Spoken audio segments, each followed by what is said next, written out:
Actually, it's a whole family, man. And you know them all, Scoop. On YouTube they go by the name I think Triple E. Mm-hmm. All three of them boys went to the wood with us.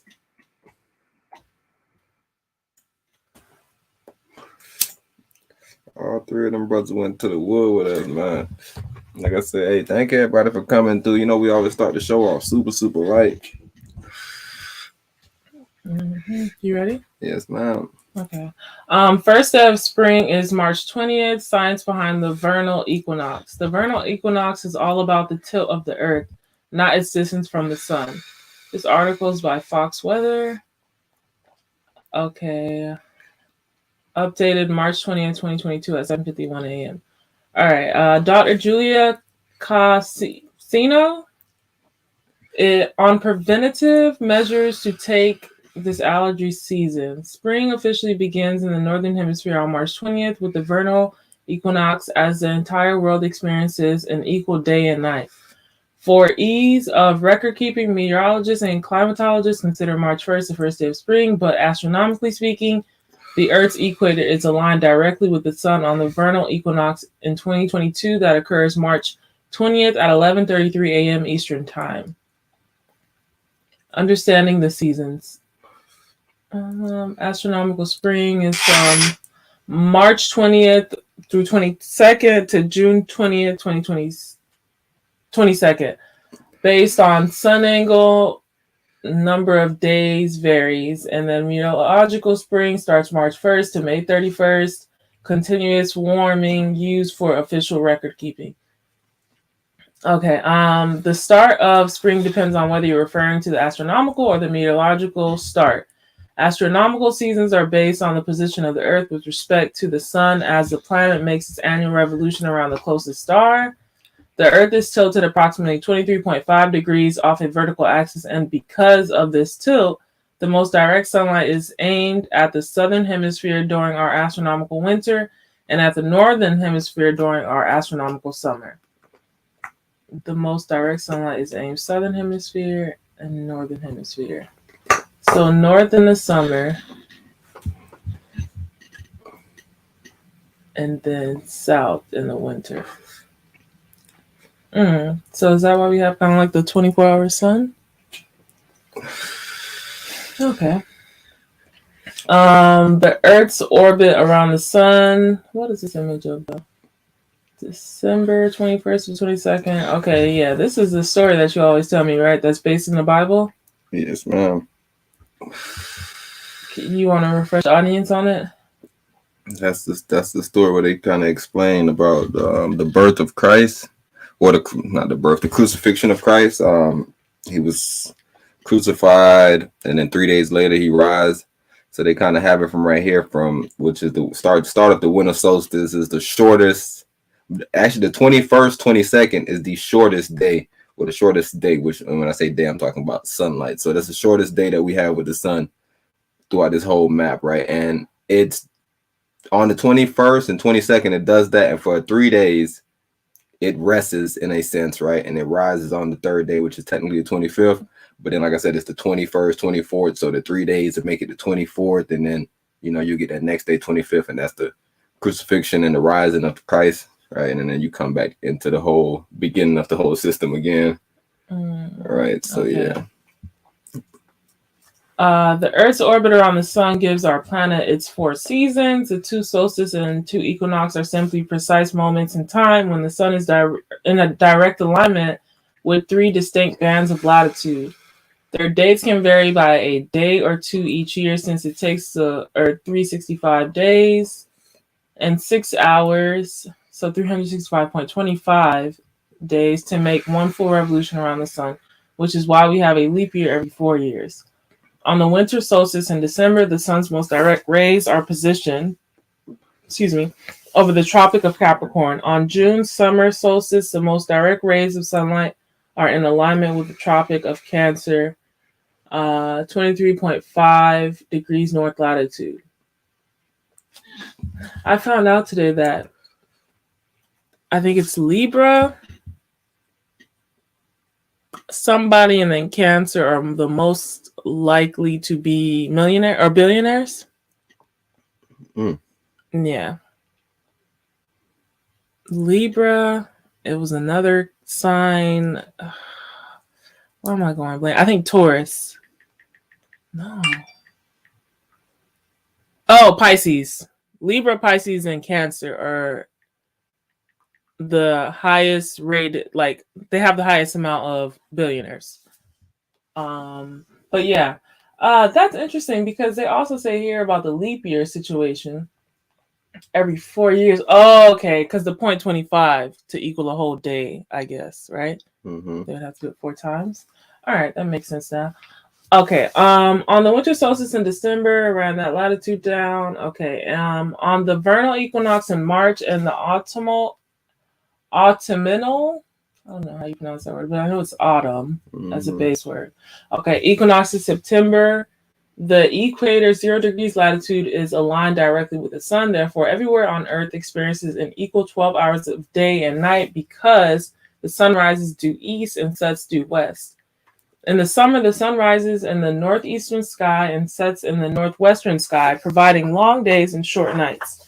The sun reaches its highest and northernmost point in the sky at solar noon, around 1 p.m. local time due to daylight saving time on the summer solstice. This provides the most direct solar radiation of the year, resulting in more heating of the Earth's surface and therefore warmer temperatures. In the winter, the sun rises in the southeastern sky and the sunset is in the southwestern sky, a much shorter path across the northern hemisphere sky, so days are shorter and nights are long. The solar noon sun angle is the lowest and farthest south in the sky on the winter solstice. This means we have the least direct solar radiation of the year on the first day of winter, resulting in colder temperatures because there's less heating on the Earth's surface. Interestingly, the Earth's orbit around the sun is elliptical, not perfectly circular, so it's actually closest to the sun in January, perihelion, during the northern hemisphere winter, and farthest from the sun in July, aphelion, during the northern hemisphere summer. Where do they get these names from? I'm just going to do this last one just to feed the curiosity. The point in which the orbit of the planet astro and apsis is the farthest or nearest point in the orbit of the planetary body. What is it meant?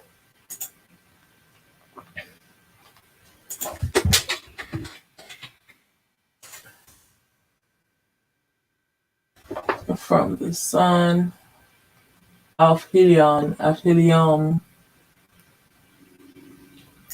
me go a little deeper.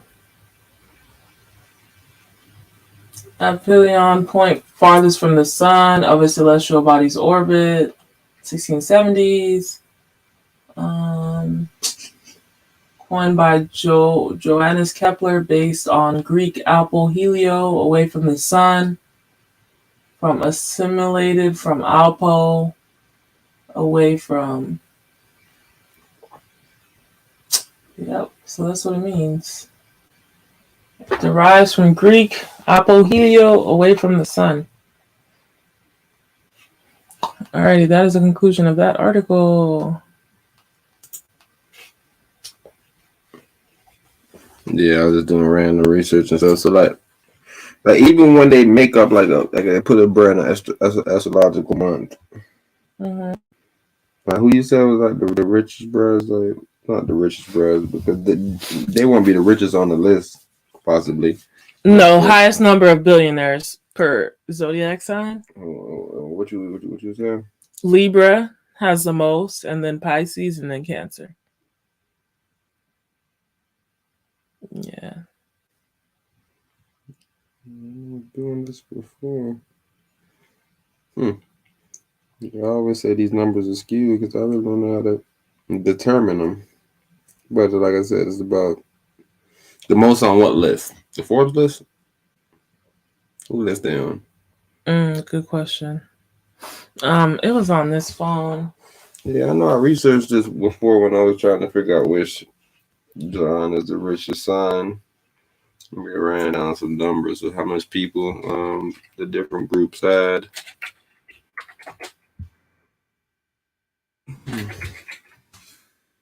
Yeah, I'm just trying to figure out how they decide to do these lists. Who behind the list making?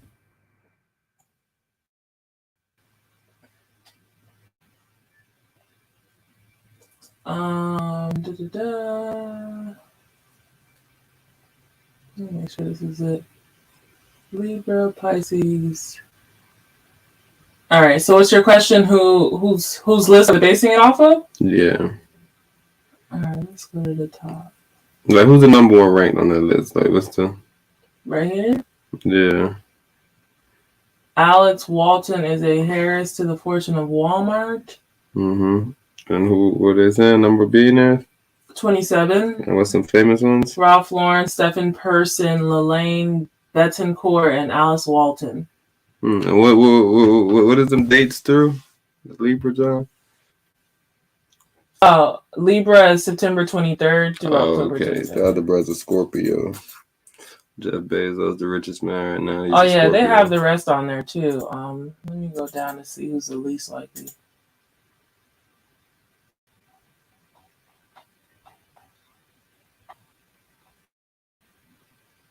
Capricorn. Yeah, I was saying they go Jeff Bezos, the world's richest man. Yeah. Yeah, he's born on the 28th. That's not Vladimir Putin. It's close though. Mm-hmm. Vladimir Putin. He probably hate having his name now. Yeah. Because Vladimir Putin not in the highest light. Vladimir Olvich Putin is a Russian business oligarch. Probably getting sanctioned as we speak. That's what I was saying. Like, why would do you know that the names like I don't know like.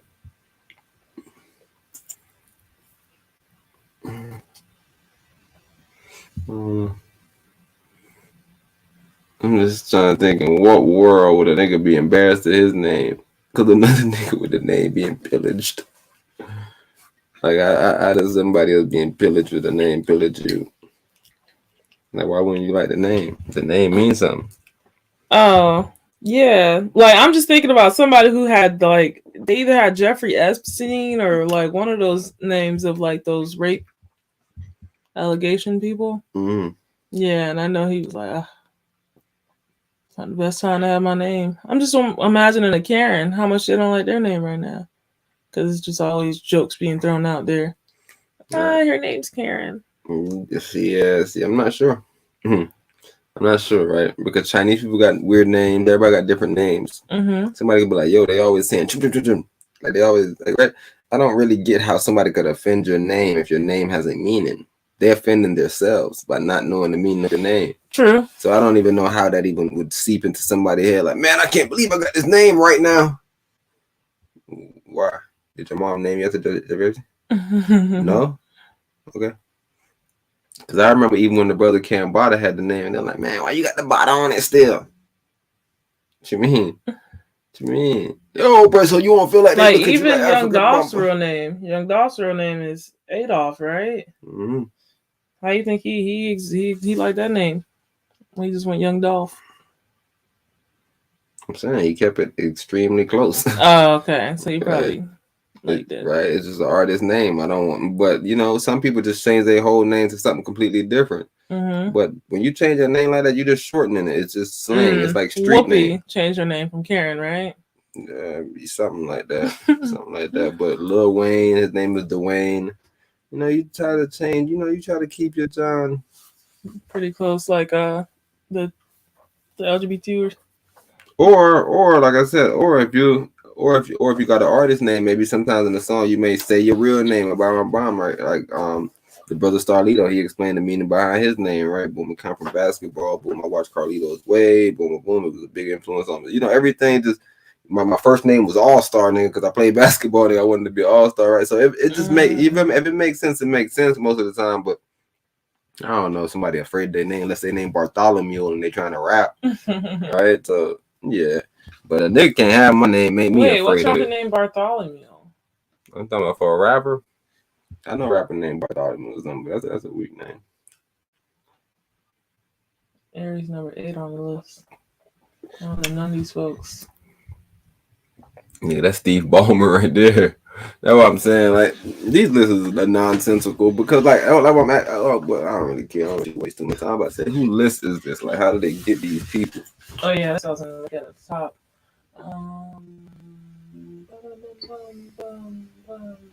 A new study has figured out most common star sign among the world's wealthiest. This study. The new study figured out the most common. UK domain has analyzed the birthday of each of the top 250 people who featured on the Forbes latest billionaire list. Okay. So it's not every year. It's just the latest billionaire list also too. Yeah. Yeah. And like I said, it's nothing wrong with it. It may be within measures, right? But what I was interested in is to see, like, I'm super interested in see who's on top of the list, how long they've been on the list, right? That's what I was kind of peeping as far as, yo, like, this is what this means. So then I was like, yo, when is Mansa Musa born?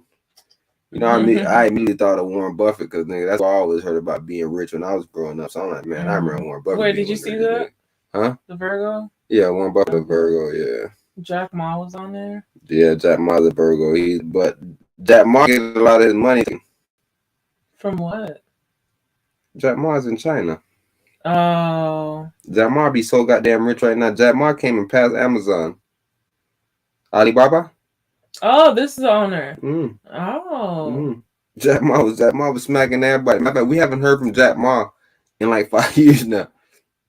Yeah. People are concerned for Jack Ma. Yeah. People are very, very, very concerned about this Jack Ma situation. So I know this person? What's his name? Like Pablo? Paulo Liman. Paulo, no, bro. What, bro? Brazilian billionaire? Yeah. The Jorge. Investment banker and businessman with dual Brazilian and Swiss citizenship. Oh, that boy's at a Swiss account. Getting to the baggy waggy. So yeah, that was interesting. I was going through my open tabs and I was like, what's this? All right, are we jumping into this already? The swimmer? You're making this one short and concise. Yeah? What's my next John? The swimmer. No, yeah, you just said that. I'm talking about the next one. Oh. Thomas, the swimmer again, and YouTube. Let's see something. See, this don't make sense. It's 2 YouTube videos in there for sure. Okay. Run the second YouTube video first and then come backwards. Of course.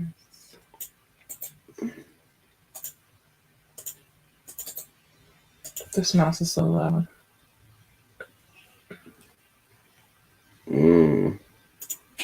Quiet mouse. You ain't got it. Oh my gosh.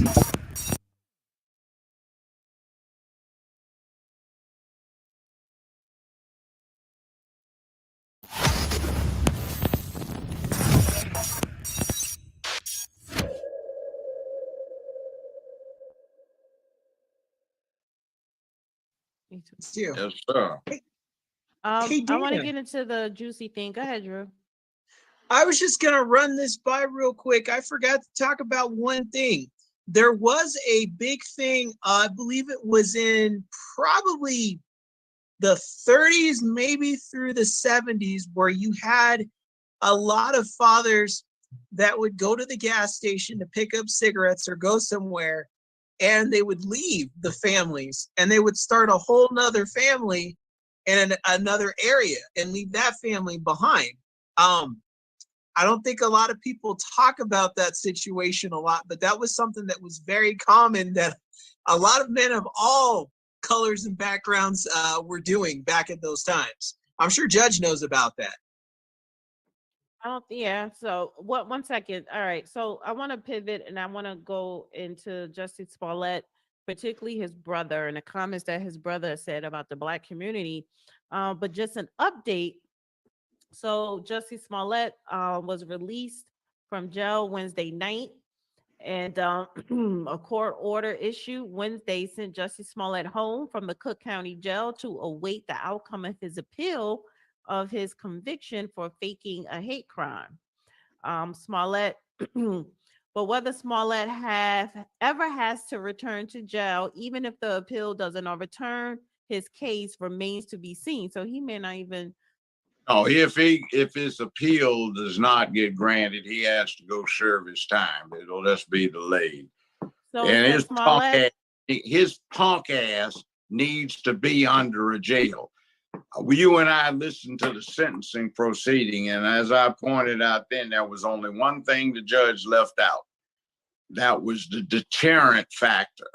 In other words, some other punk ass sissy out there trying to pull off a fake thing like this fool did needs to be deterred. And as a judge, I would have run each sentence consecutive.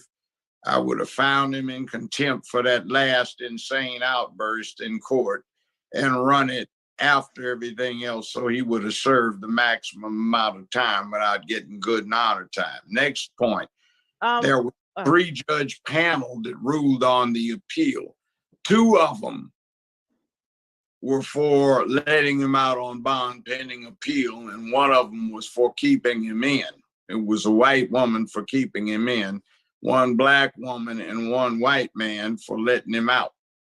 Now, I suspect they're LGBTQ sympathizers because that's what that damn fool was doing. Now, personally, I will disclose the following. I think he's a low-down, slimy son of a bitch because I had an uncle that was actually lynched.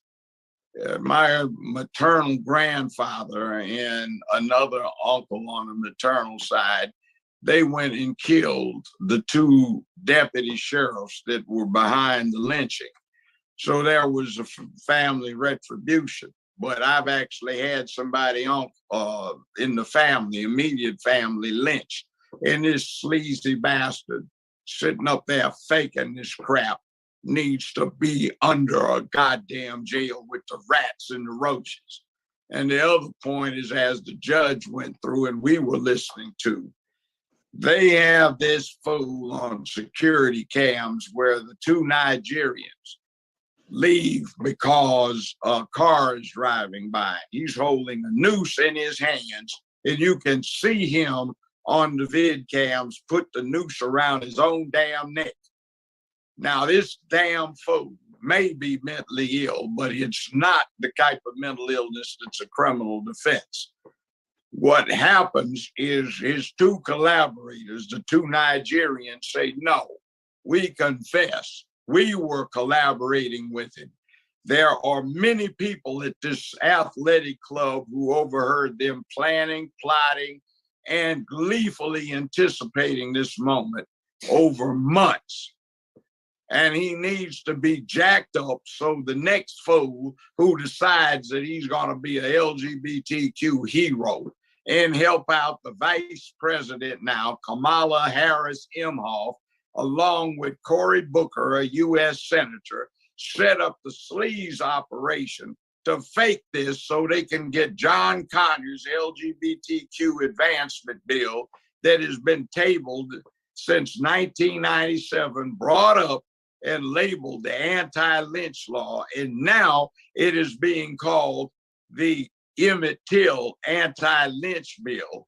And to compare this brave deceased 14-year-old who, from the statements of his murderers, was bold and talked back and cussed them out and told them what they can do even when they were getting ready to kill him.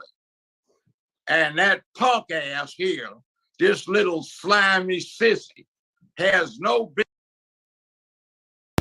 Like I said, if y'all watch the cast, just recently that we had did on this situation. Y'all probably hear like the same type of ferocity in his brother's voice. I'm pretty sure he this is a clip from today. They just posted this clip, but bro, I don't think y'all understand the severity, and I kept on trying to stress that the severity, bro.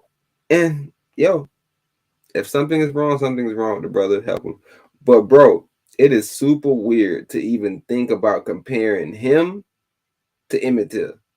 Like, you shouldn't even don't even think about saying it. Don't even think about being like, yo, no. Don't compare him to nobody else that's been lynched. Don't compare him to nobody but him goddamn self, because everything he's doing makes no sense. Like I said, I heard what the brother said, bro. I listened to him in the shit. Matter of fact, I heard the Nigerian motherfuckers that he was accusing. I don't even know why the fuck was the Nigerian people there, because they were saying y'all had some shit going on, bro. This man, the judge saying that he seen a video. You put this. Bro, you better be like, I ain't see that video. I'm watching the court proceeds. I'm not watching that. I don't even know how I missed that. I'm not caught up in it, though. I already knew that you was guilty. I wasn't really watching it like that. I ain't gonna lie. Bro, you said they had video.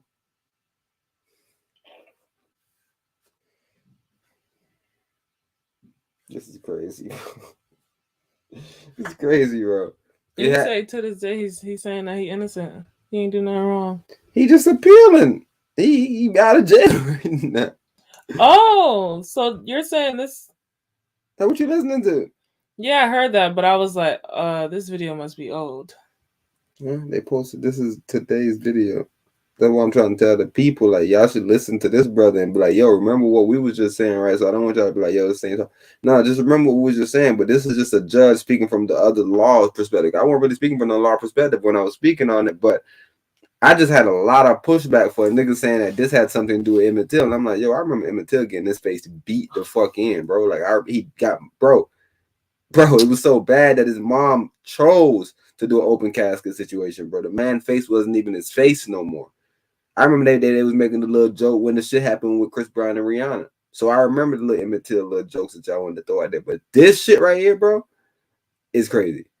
I don't even know how y'all could even fathom to say that this is some, yeah, bro, it's some racist and white people put some news. Yeah, the most polite way to say it is the way Emmett Till's cousin said it. She has a good heart.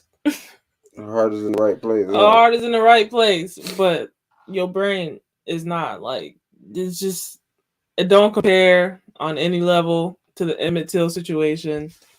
You could try to reach as much as you want to, but no, this is a reach. And it's just like, what are they fighting for right now? Like, there's video evidence. Maybe the video crappy. Maybe the video crappy, and you're like, nah. All right, so what about the two Nigerians? Are those fake simulated people? Bro, I'm confused about this whole thing. Like, how are we even having a real conversation about this situation? They said they got text messages. They said people overheard them in the little club that they was at. You know, these boys work out. Juicy saying he was texting them about working out because the text message is there. So they saying, yo, what the fuck you saying? Oh, no, I wanted to get big like them. We was practicing some... Bro, yo, one of these days, you know what we're gonna do? I think we're gonna just do a live stream and just have Juicy court case in the back, bro. Y'all really gotta hear that, because I don't know if people heard it. Probably just like the Kyle Rittenhouse situation where y'all was like, what? He killed 10 black people too? You ain't hear it? Oh, you seen the trial? All right. I'm gonna run the trial. I seen that trial, and then black people start doing that shit. Mm-hmm. I seen what they did to him. What they did? What you mean they did to him? And why are you quotation in it? Like, what you saying they didn't actually do that to him? Like, what, you feel me? Like, what's actually going on? Are you saying this because he's black? He got treated this way? Bro, have you ever been LGBT? So you don't even know nothing. You don't even know nothing, bro. He's black right now, but he's going against, I guess those brothers may be LGBT too. I'm not sure, but I'm like, because he's black, he's going against some other black people. He's supposed to win because he's LGBT. So he's technically winning because he lied on some people that had nothing to do with nothing. And right, the worst thing that we doing to him is giving him 150 days. And you saying he got out off a plea? I thought he was on like a hold right now in the cycle. No, not a plea, appeal. So he's appealing Yeah, the that's what I meant. Okay, yeah, and I just want to clear that up because he ain't taking no plea. He said he was innocent. He still think he innocent. All right. Usually when people take pleas, they may be innocent, but they're just like, yo, I'm not. Fuck it, I'm not fighting it. Give me, give me them 5, and I'm good, bro. Right. All right, but him, Empress, he innocent. He innocent. So he don't feel right doing 150 days. And that's why I keep on saying last episode, like I hope he's telling the truth, but from what I heard and what it just, bro. Maybe, like I said, maybe it's because you black, they got fake shit going on. So I don't know, bro. Don't know, bro. But all right, you ready? It's tripping. I want to go in on it. Yeah, I'm ready. Business trying to compare himself to this brave young man who boldly gave his life up, or not gave his life up, resisted to the last and manned up and took his death like a man. This punk needs to be put up in that damn Cook County jail so he can come out pregnant after serving his 57 days. All right, so he's released. He's released yesterday. I think that's a travesty of justice. His brother, and to a certain degree, I believe that is too, and that's undermining the judge who gave him that sentence, because before that judge read that sentence, 30 minutes he broke down that case and it made sense. And you mean to tell me that judge didn't get it right? So he left out one thing, the deterrent factor. He should have cited that for the appellate record. In other words, this is a sentence. Well, again, I'm not surprised. Wait a minute. I'm not in the future. I know. Listen. I'm not surprised. I'm not surprised that he is released, because I do believe that there are people in powerful positions that helped him get this release, because it was a plan, a plot. It wasn't. It was something real. It was propaganda, to make way for this so-called lynch bill, which is a nothing burger. However, I want to talk about his brother. His brother did an interview with Revolt TV, and basically the underlining one of the part of that interview was talking about how the whole homophobia played a part in Jussie Smollett's conviction. So let's just take a listen. Our community innately has a lot of homophobia in it. And they leveraged that fact. They knew that ultimately Jussie was not going to get the same type of support as a straight Black man. And it's been obvious. Telling you, when I say I'm wholeheartedly against the whole LGBT community, not because I don't like y'all, because y'all are directly against everything that we stand for. Y'all are liars, first of all. Y'all are big fucking liars. Tell me a Black man that you know that got this overwhelming support of the fucking... Shut the hell up, dude. You know how Black people are incarcerated right now? Not because they're fucking gay, because they're straight Black man. What do you... Yo, you Jesse look-alike, brother. You a liar, bro. You a liar, and your brother a liar. Y'all both are liars, and I never, ever... Matter of fact, let me hear how Judge attack y'all, because Judge, he wild. Judge, I'm not as wild as Judge. I'm young. I'm trying to be on some big TV networks and stuff. Judge don't care. I heard Judge call y'all a S word. The S word y'all got called, bro. Sassy? Very difficult to believe that this ever would have gotten this far if Jussie was a straight Black man. And so we need to really think about that. Celebrities, common people, everyone. We need to think about the fact that literally society at large failed him. And hopefully one day the truth comes out to where people can see it clear as day. I don't know how they don't see it now, but hopefully someday that happens. And when that day happens, it's really a shame that it took that long for folks to understand that. Jockey, so you think that if Jussie were a straight Black man, the public reception would have been way less intent on vilifying him from the jump? Hands down. As a straight black man, that is hands down what would have happened. I don't know what he's talking about because, first of all, the black community does not have a homophobia problem. Number two, why are you focusing saying that it was the black community that was basically going against Jussie? Well, where was the LGBTQ organizations support? We didn't see that. So where was his white counterparts? Since the black community is so bad, you know, why are you saying that we're homophobic? Nobody else is it? His own community of people did not come to his defense.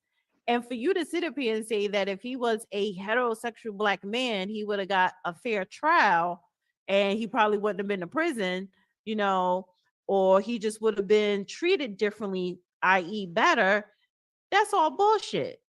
So why are you blaming the black community, black men?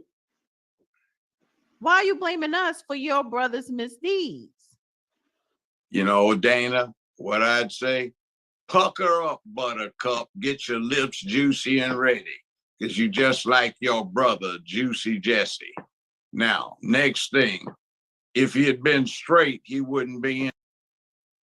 See, I knew Joe was going to do the same thing because I was just about to stop Empress and I was going to tell her off camera. I'm about to say, you see, this is what men do. And this is, we were just watching a conversation with an older brother and a younger brother. And he's like, yo, we got to stop this little shame tactic shit.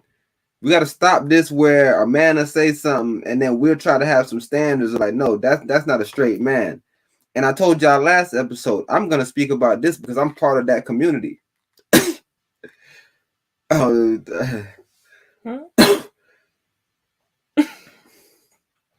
Man, let Judge finish, man. In this problem because he wouldn't have pulled that punk out fake routine. What's the cause? He was trying to get LGBTQ glory and help out his alleged aunt by marriage, Kamala Harris, and Cory Booker, who are also puckering up or whatever in the hell they do, so that they could get this passed for their LGBTQ masters for whom they are surrogates. Now, that being said, that ain't got crap to do with a damn thing. This punk disgraced all of these black men and women who've been lynched throughout this country's history by trying to fake this. This punk disgraced all of the black efforts trying to get things straight. This punk disgraced the success of that effort because there hasn't been anybody lynched for decades, except a random something that comes out of the probability that would happen as a method of murder when you've got 360 some million people in the country. These punks sit there and besmirch all of these people who paid the supreme sacrifice as sufferers from the racism and bigotry in this country. And this punk sat there and put out this poison, trying to make it so that anybody, once his perfidy was discovered, would be taken as less than truthful if they brought it up. That's like that dog-ass Al Sharpton, James Brown's boyfriend, who sustained that damn fool woman who talked about she got raped and smeared with feces, that he made such a ruckus about for own selfish purposes of aggrandizement. And he and Juicy Jesse are co-runners in the same little perverted sex cult. What happened was it discredited all of those innocent women who had actually had something horrible happen to them because it was a lie. And we don't need that kind of mess. We've got enough lies and fables and mistruths that are out there without this clown putting it out. Yes, it was a nonviolent offense, but it is something that has impacted 360 million people, and it needed to have been dealt with in the harshest fashion. Right. He needs to be up under a damn jail. All right, so that's it for the Jussie Smollett update. Let's Through move that on. little gas. And by the way, he's mentally ill. I'd say that, but not as a defense. He is mentally ill. He's sick. He needs to be evaluated, and what the judge should have done is had a mental evaluation pursuant to the sentencing procedure so we could see how sick his ass was. All right. So let's move on to the next topic. I want to get to Hunter Biden, another liar. Goddamn crackhead jackass who So- needs to be up under a jail. His daddy was talking about one rock, 5 years, no parole, no probation, no good and honor time. You do 58 months in federal custody out of 60 if you get 5 years for daddy sugar sentence. You reading that to the people, or there's nothing really important on that? The headline is Hunter Biden has paid off a significant tax liability, but a broad investigation into his business dealings that started as a tax inquiry has remained active. A grand jury is still seeking information about payments from around the world. All right, now keep in mind, right? Trump and I'm telling you, me and Empras had this discussion. I'm telling you, freaky people, they are against us, bro. People with a freaky lifestyle is against us, bro. Who was on the show, and like I said, this is no disrespect to nobody, right? Because there's a lot of good people, but who was on the show once, and it was some people, and I seen them in their own private time. They had freaky stuff going on, and it's like I said, everybody do whatever they want to do, but you on the show, you got toys or whatever you got going on, and those same people was on the show, and they were spreading fake information about Trump. You see a lot of this freaky business, right? Me and Empras was doing a lot of research on the situation, and it's sexpionage. Sexpionage is going on. There's a lot of freaky business going on, bro. And then they come over here and they try to lie, and they want stuff, and they want to lie on you, and they want to say, "Yo, Trump said this, and Trump lied about this." Cool. Trump at the situation was like, "Yo, Biden, what's up with the laptop?" Biden said, "That's a lie. What are you talking about?" Biden made a big deal. Everybody said, "Yo, you see Trump always be lying?" Bro, Biden clearly lied, because now they're coming out and now they're confirming that it was the truth. The same thing they did with the other situation with the with the bats, or with the situation with the brother communicating with other people. They came out and they were like, "Yo, it's confirmed he was communicating with people." Russia and Hillary being in bed. We still waiting on the next one. Trump was talking about the laptop being messed with. They saying that it seemed likely, but people came out and were like, "Yeah, that's not what it's really saying. It's saying that they already had it in there before when it was Obama and whatever." Oh, we still waiting on that. What is it? Unofficial. How do you make something? It used to be official, but it's no longer going to be official after they do their investigation into the Wisconsin voting that took place for the primaries. So, what is he? 5-0? He's undefeated as far as saying something, and a year or two goes by, and it's like, oh, hold on, wait a minute. We might have to run everything Trump said back, because he has yet to be wrong. I'm telling you, we're seeing that. And like I said, even when we were speaking, like I said, the only thing pushback, like I said, there's pushbacks. He lied or whatever you may want to say. But the one thing we can't say that he was untruthful, in the sense that these politicians is, if you're a politician, you're a politician. So that's all politician work. If you get tricked by politicians tricking you, that's bullshit. But I'm just talking about the lying aspect of it, like the actual, like, you hurting somebody, like Biden and his son got whatever they got going on, and Biden said that ain't going on. Or if somebody come out with some shit that hit everybody, and everybody get some type of cold, and they say, "Nah, that ain't what's going on. We ain't got nothing to do with that." Those things right there, that's threatening like national security. But a nigga being like, "Yo, I had 1 million views," and you be like, "Bro, I'm looking at the number. You got 999K. I lied, bro." Like those type of lies, they want to catch Trump. "Oh, bro, look, you lied about that. It was 2 points off." my Sorry, I rounded up. You feel me? But y'all are lying about the whole situation. You saying the laptop didn't even exist. Empress, they fucking blocked the New York Times, or one of these goddamn people, New York Times, or Washington Post. Talking about the laptop. One of the oldest news Biden's laptop. Empress, one of the oldest news publications in the world. Older than goddamn Twitter. Yo, and then they took Trump off. And then we seen Jack Dorsey have to step away. And it's like we start trying to wonder, like, hold on, did Jack have anything? Like, was Jack getting pressure? Like, what was going on over there? That's what we tell y'all about. Yo, don't mean because it's your company you make decisions. What decisions over here, bro?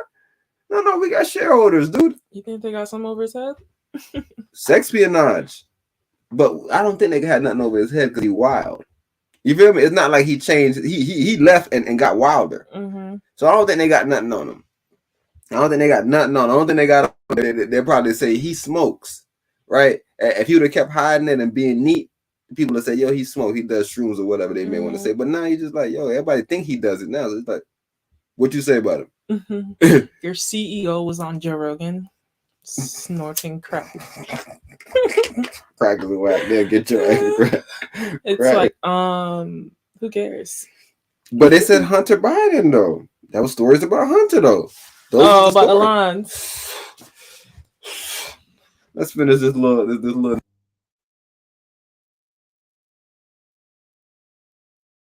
His son is a goddamn hypocrite. And All right. Let me read it. So the New York Times, they finally admitted about the laptop. Hunter Biden has paid off a significant tax liability, but a broad investigation into his business dealings that started as a tax inquiry has remained active. A grand jury is still seeking information about payments from around the world. So, Yes, ma'am. Yes, ma'am. Yes, ma'am. And I don't know if you want to slide into the DM or you need a intermission. I'm not sure. No, I'm good. The second one, I think. Well, what's the second one about? Crushed by male competitor. Oh, this YouTube? No, not the YouTube. Becomes first known. Yes, ma'am. It's the one that was supposed to cover the CBS. I'm pretty sure. Okay, yeah. Yeah, the one that was supposed to cover last week. I put it over here. But this is interesting. Hold on. What's the YouTube video? Oh, I think that YouTube video has to go with that. Okay, yeah, I got it. We got it. Okay. LiaThomas, Penn swimmer, becomes first known transgender athlete to win Division I national title. Thomas finished just 9 seconds behind Katie Ledecky's 500-yard freestyle record of 4 minutes and 24 seconds. All right, Amber, before we get into this, what's your thoughts? Because look, we're seeing this, right? We're seeing this, and the reason why I jumped from Juicy to this is because I felt like it played in. And if you go back and listen to the last Juicy and listen to a lot of the stuff that Judge Joe Brown was speaking on, it leads right to this same topic, right? Empress, as far as, first of all, we got this weird thing about equality. We have to stop it, bro. I think we're ruining ourselves. Like he was saying, like, and Miss Dana made it clear when she was like, we don't have a homophobia problem in the black community. I don't know where you like. Why do y'all say that? Why do y'all say that, bro? I be seeing black people so flamboyant in our community, bro. Even gay white people act like black people. I think black people started that gay shit, bro. We not homophobic, bro. We don't got no problem with it, really and truly. But we don't think that it's normal. We think that there's something going on, but we say, yo, that's bruh. I don't want to attack bruh. Bruh should do what he want to do. That's what it is. But now when we start playing this weird game where they start trying to make claims like, yeah, bruh, it's no support for us. No, we don't support it. We don't have no problem with it. We don't support it. We're not pro it, right? It's there. It's like, yo, there.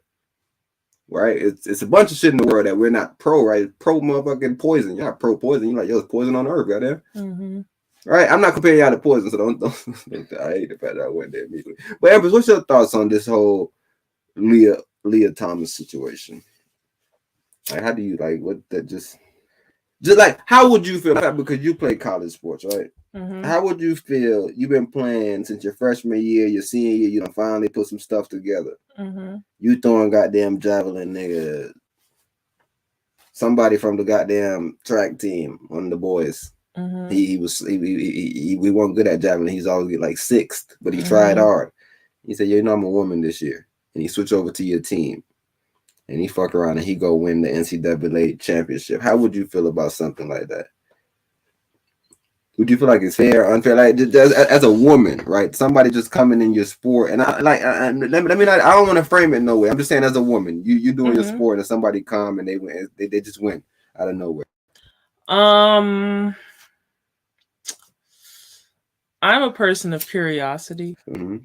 So when it comes to me personally, I think I can only say I would be okay with it. And I'm saying I'd only be okay with it because they need to see how dumb it is to do that. So you're more interested in to see if he loses. No, I want him to win every time so they can see how dumb it is to put someone that doesn't belong in a group. Like, like, what do you like? Okay. What is this? What is the point of this? Yeah, it sucks for the person that, you know, was just caught in the experimental phase and, you know, time. But I'm But talking about you worked so hard, Empress. This was your 1 year. The year before, it sucks. The year before you came in second. It was this goddamn senior that you could not beat, and finally out of here. And then a transgender athlete comes in. Yeah, like I said, I would be okay with it. It would suck, but I would be okay with it so they could continuously win every year.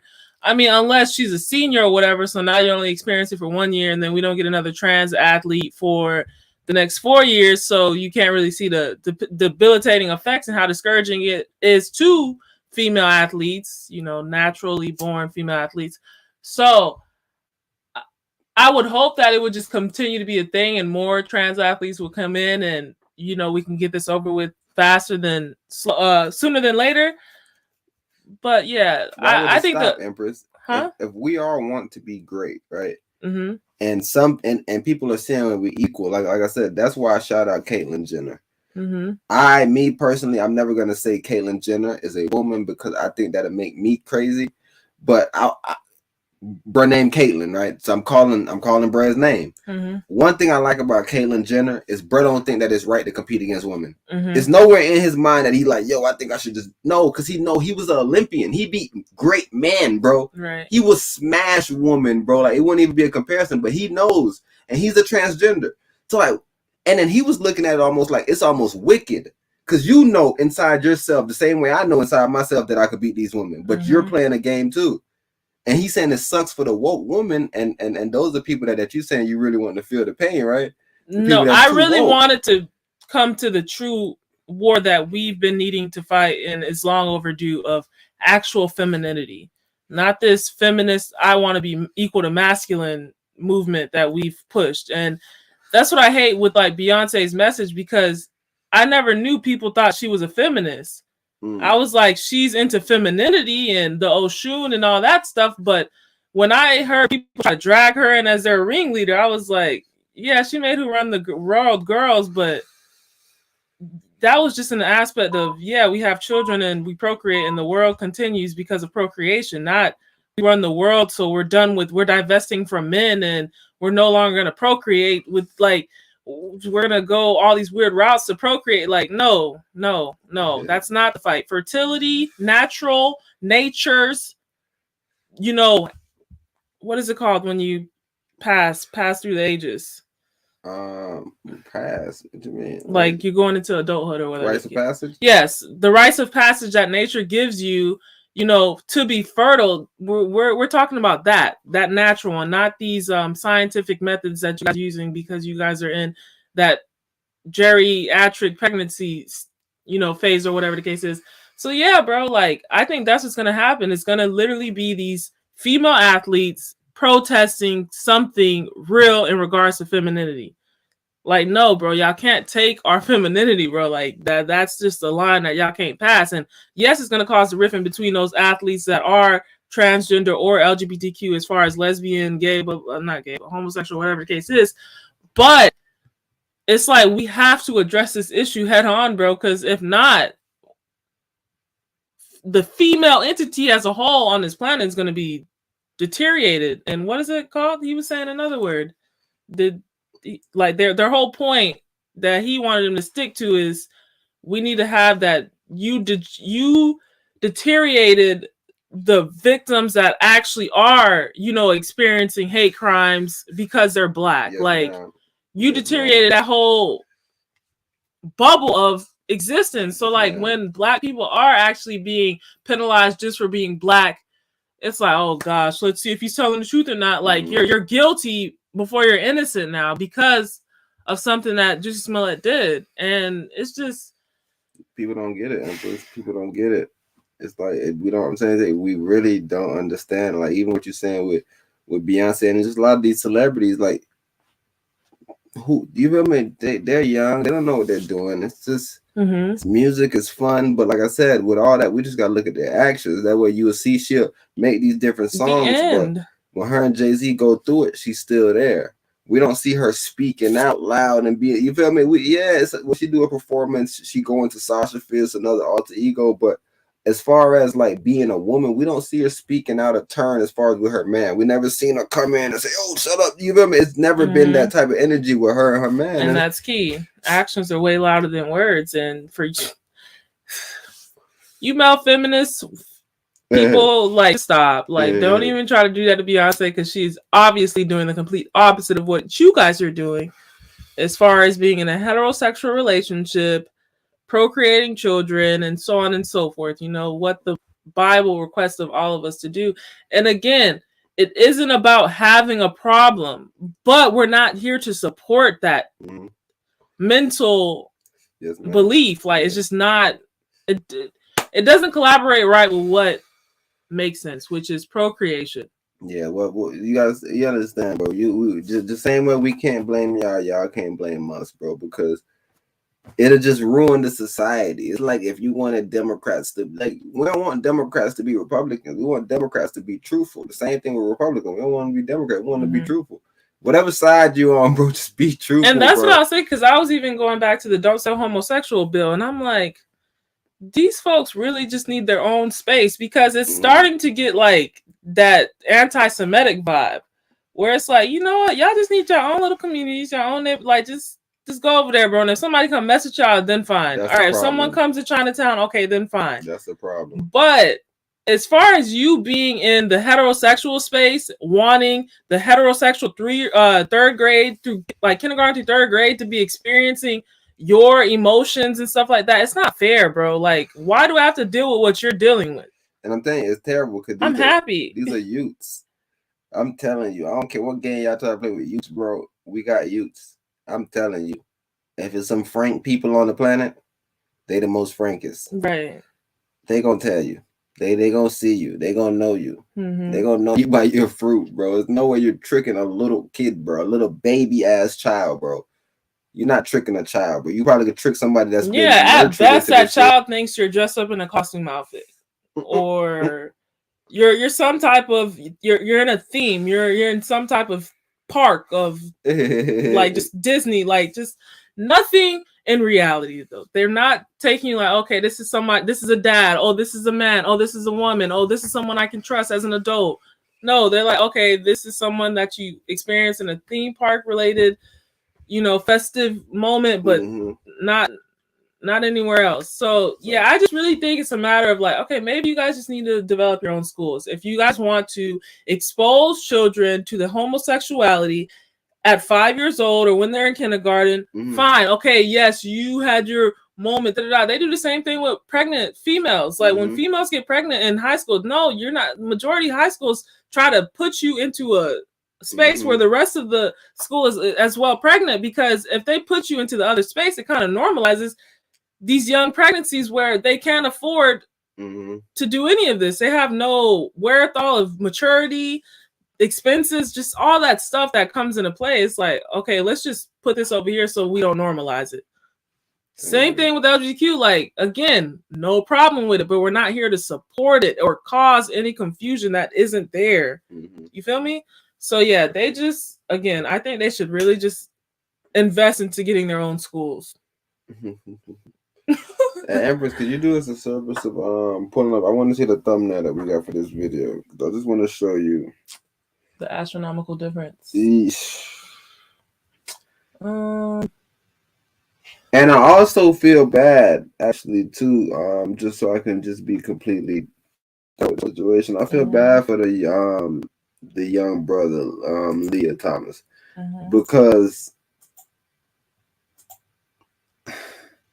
it gotta feel weird to be ostracized, and you're not ostracized because you want to be. I mean, because of your transition, you're ostracized because you're annihilating. Yeah, like you're in the wrong area. Like not a, like if you was just in life, and if you could see this picture right here, it should be on the Johnson, right? Hold on. All right, yeah, we looking at. All right, yeah, I just want them to really understand something really fast. Because if you see this picture right here, Empress, right? Mm-hmm. I have a quote right here. This is my quote that I made up. Right. And I probably should let Empress write it for me. But this is just my quote that I made up. And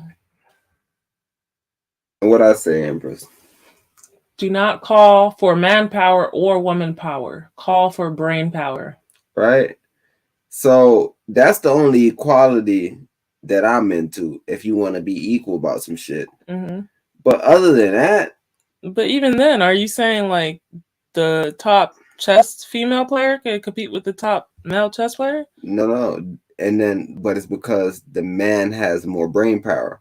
But it's not about trying to empower one sex over the other sex. Mm-hmm. I'm just calling for the sex with the most brain power, right? And whoever that may be. Mm-hmm. Typically, it's the man. But I'm just saying there's different areas. Like, say, gymnastics. Mm-hmm. Doing little splits and different things. The man can't beat women in that. Mm-hmm. Right? So that's a different brain power. And that's what I'm saying. So it's not about like, and I'm really saying this for sports, really and truly, right? I'm not trying to say this, like, and maybe I shouldn't say it because I didn't think about it. I just said it. No, I understood this as something else. What you understood it as? It's like, forget the gym board, bro. Who's out here thinking? Who's out here using balanced logic and knowing? Mm-hmm. Who? That's what we're looking for. Who's actually being black and experiencing that privilege from being black? Because we're not thinking no more. No, this makes absolutely no logical sense. Like, it's just all Philly. We want to empower people. Empower people for what? Is it smart? Does it make sense? We're not empowering it. If it don't make sense, we're not empowering it. It's not because we're against you, bro. It's just because, and that's why I said do not call for man power, because I don't want it to be like, yo, no, because you a man. No, it's not because he's a man. Mm-hmm. What sense does it make for this guy to be here? Why? What the flag? Why? he's blowing. He's literally ruining the records because now we're gonna have to go in and put an asterisk by this guy. He was born a man first, so even with what is it, Flo Joe? Mm-hmm. Flo Jones? Who? The track lady. The fast one? Yeah. Where they have like these stipulations of like, well, this is a little bit different, this is a little bit different, like win time or something of that nature was different. Mm-hmm. Where they kind of like always discredited or they weren't using the clock or something at that point. 100% fact. So yeah, it's just always going to be these, oh well, that was a bubble championship. Well, it just murkies the waters and it makes for an annoying ass debate and conversation. That's the main reason why we need standards. But zoom out a little bit, because in this picture, in this little bubble, I know you see two female right here, right? Mm-hmm. But it's actually a third one that the Texas player is also holding. Mm-hmm. So 3 young ladies came up and stood on the podium, and you see second place is empty. Mm-hmm. I don't know if you noticed that. Mm-hmm. They're in third place. They all stand on the third place podium. I don't like this, but look at Leah's face. Zoom in on Leah. Leah is. Look how brothers are standing there. I'm talking about, you feel me?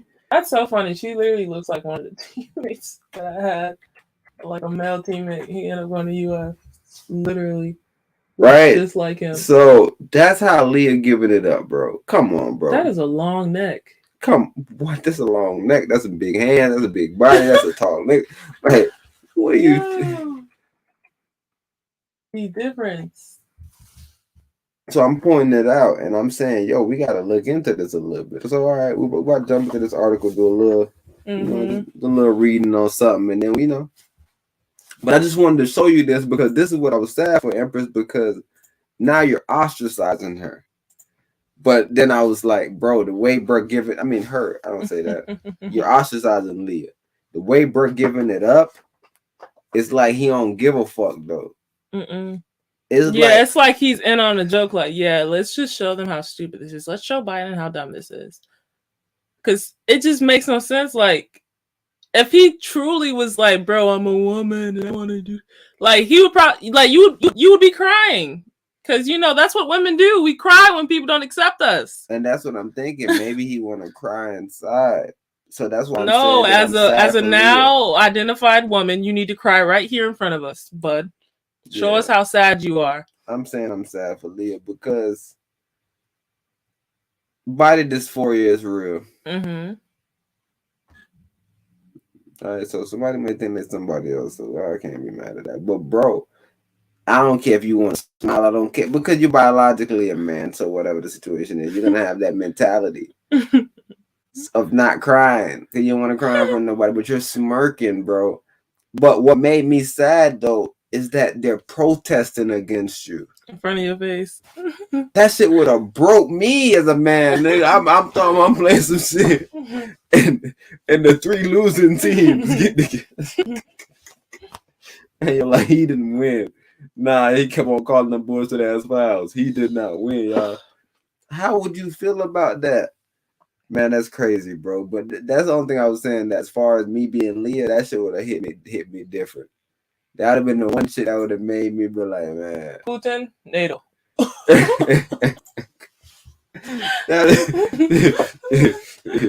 gosh. All right, so yeah, I read this part of the title. LiaThomas, a transgender swimmer from the University of Pennsylvania, made history on Thursday. Thomas won the women's Division I national championship in the 500-yard freestyle, becoming the first known transgender athlete to win a Division I title. Thomas finished in a blistering 4 minutes and 33.24 seconds, good for 1.75 seconds ahead of Virginia's Emma Weant, who came in second and just 9 seconds behind Katie. LiaThomas' record of 4:24, 9 seconds. Oh my gosh. He was in the locker room by the time it was done. According to ESPN, there was not many cheers of support for Thomas during introductions before the race. The swimmer successfully tuned everyone out, though. It means the world to be here. I try to ignore it as much as I can, Thomas said after race. ESPN reported, I try to focus on my swimming, what I need to do to get ready for my races, and just try to block out everything else. Now, what the LGBTQ folks at? They ain't pull up. They ain't pull up and cheer Leon. I'm trying to figure out if they think it's wrong. So nevertheless, we're running by Emma. You know who Emma is, right? Emma is a white girl that went and she came second in the Olympics. So she's a silver medalist. So she was supposed to win. She was supposed to, you know, she was supposed to win. Okay. And OG came in and took that away from her. Right, so everybody's telling Emma, "Yo, Emma, you really won. Emma, you really won." And that's what I was saying with Leah. Like a lot of these things, it's hurting me. Cause I'm like, man, bro, what I want. All right, so yeah, that young lady right there, she was in the Olympics. She was in the 2021 Olympics, and she ended up getting a silver in whatever her event was. Silver medalist, Olympian, loses. And what are you saying? Are they going to put them like in the paraplegic league? Who? The transgender people. Why would they put them in the paraplegic league? Not paraplegic, but like, what do they call it? Paralympics, yeah. Because Paralympics is for people with disabilities, by definition. Who you going to have? What do you mean? Like, what they going to play against? The transgender people are considered people with mental disabilities, right? Because they have to go through a whole psychoanalysis and medication and blah, blah, blah, blah, all this stuff. But I'm saying, though, who you going to have to compete against? Oh, whoever's in the field. What are you saying? Other people?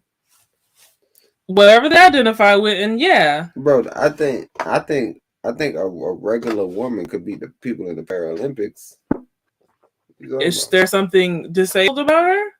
I'm just saying though, Paralympics, you can't put people with the Paralympics. Why? Because then you will blast them out the water. The Paralympics will really lose. So are you saying Paralympics is only for physical disabilities, not, well, I guess you're physical and mental, but it has to be a certain degree because one year a team played baseball. They pretend to be Paralympics. They smacked everybody, bro. They smacked those kids. Okay, what are you saying? He just smacked these girls. And that's what I'm saying. But I'm just telling you, these women would smack those people. So if he played against them, it wouldn't even be a game to play. What is like? Why is that the line? Because he just smacked them. Like, what's the line? The line is, bro, these Paralympics people. He's not saying that he's mentally disabled. He's identifying as. So what is the whole dysphoria thing about? That's about it is for. I'm just saying he's in the wrong body.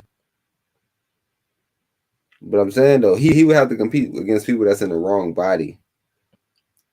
Not fucking. So you're saying the Paralympic guy who not paraplegic who lost paraplegic. You don't think he feels like he's in the wrong body? Like this, he's supposed to have all of these limbs? Nah, hell nah. I heard paraplegic talk all the time. Nigga, they make jokes about it. Yeah, like a nigga know what. Like people through history has always identified problems and knew what it was. This is a new thing that we're dealing with right here, bro. You have to find a separate group. But I'm telling you, because woman is so supportive. Because like they can't compete in the Olympics, right? What do you mean? Unless they go male or their natural born what you mean? Gender. Like a transgender can't compete on opposing sides, but they can. Wait, so there's transgender Olympians? Yo. Trans weightlifter wins Olympics. Watch this shit. Watch this shit right here, bro. Because you're bugging. All right, you want to continue reading while you search that up?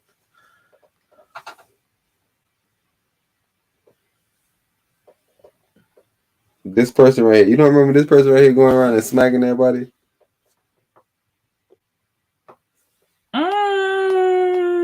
That buff weightlifter? Not this person. That's not the same person. I can't see her face in this one, so I don't know who that is.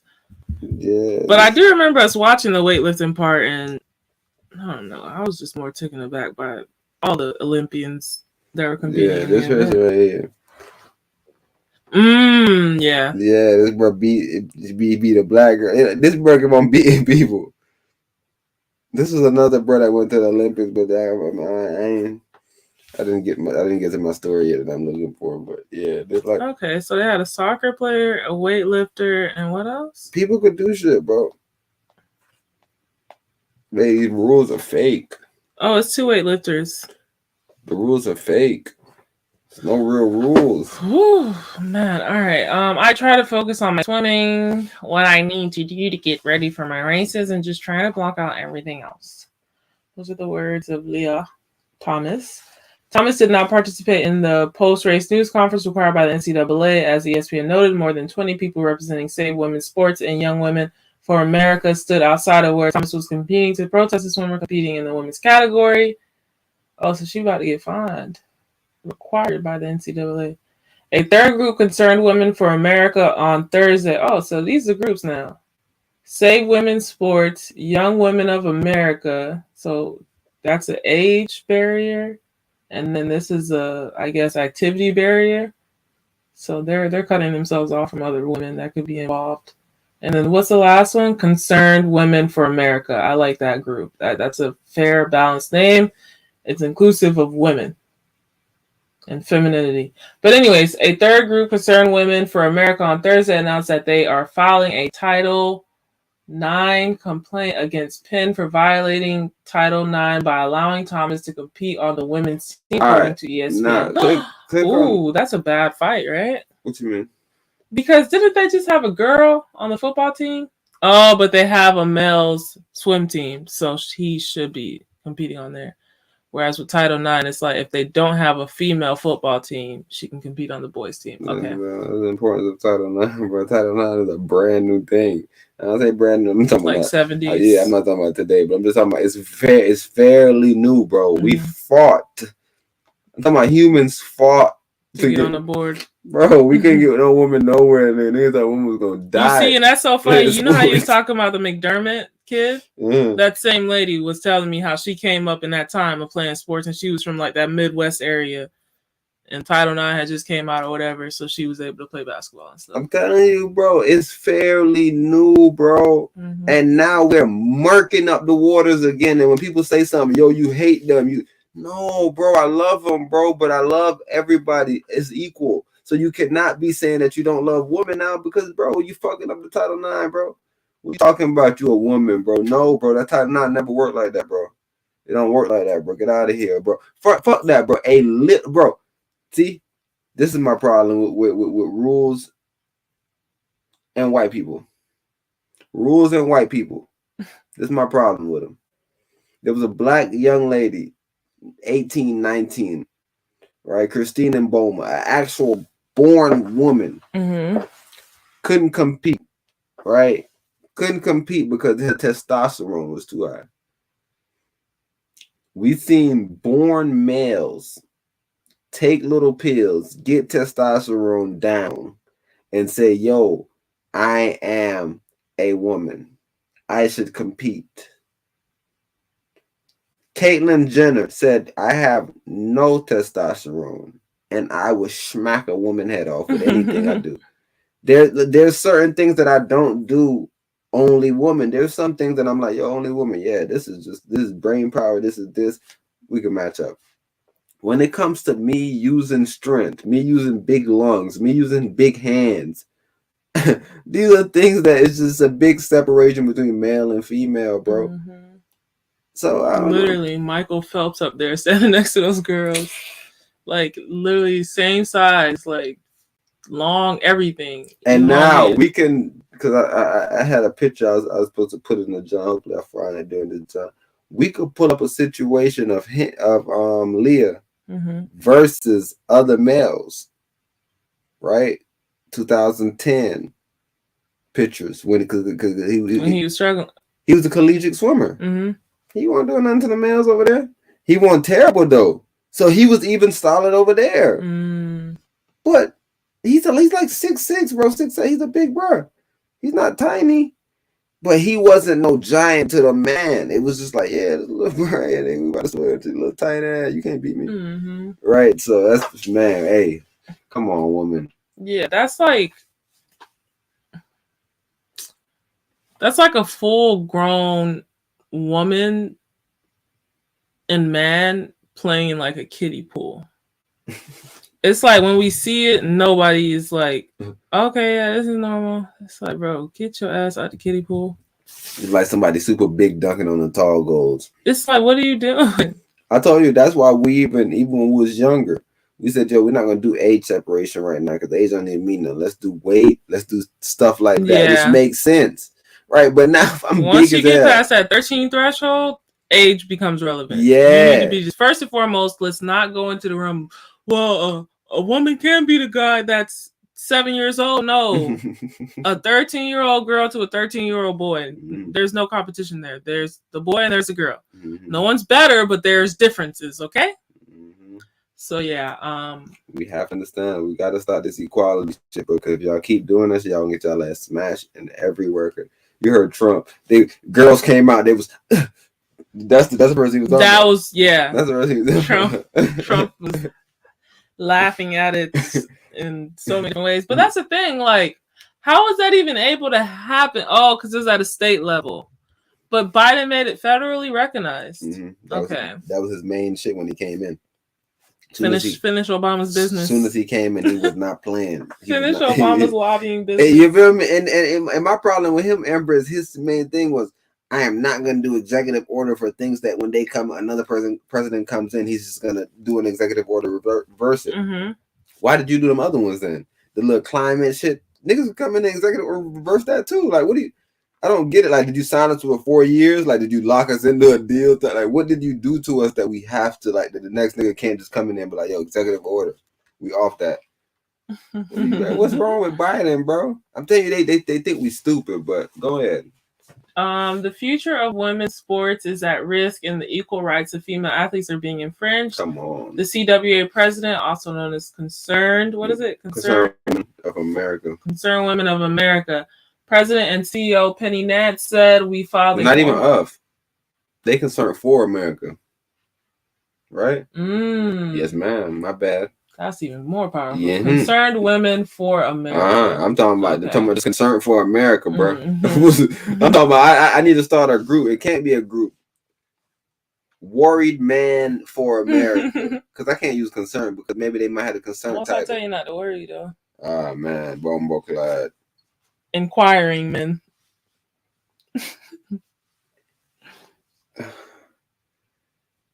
Right? You always say it's just a question, it's just discussion. I'm just trying to figure out what's the psychology. Gaslightingly angry man for America. Oh gosh. You ready? Yes, man. We filed a formal civil rights complaint against you civil rights complaint to this injustice.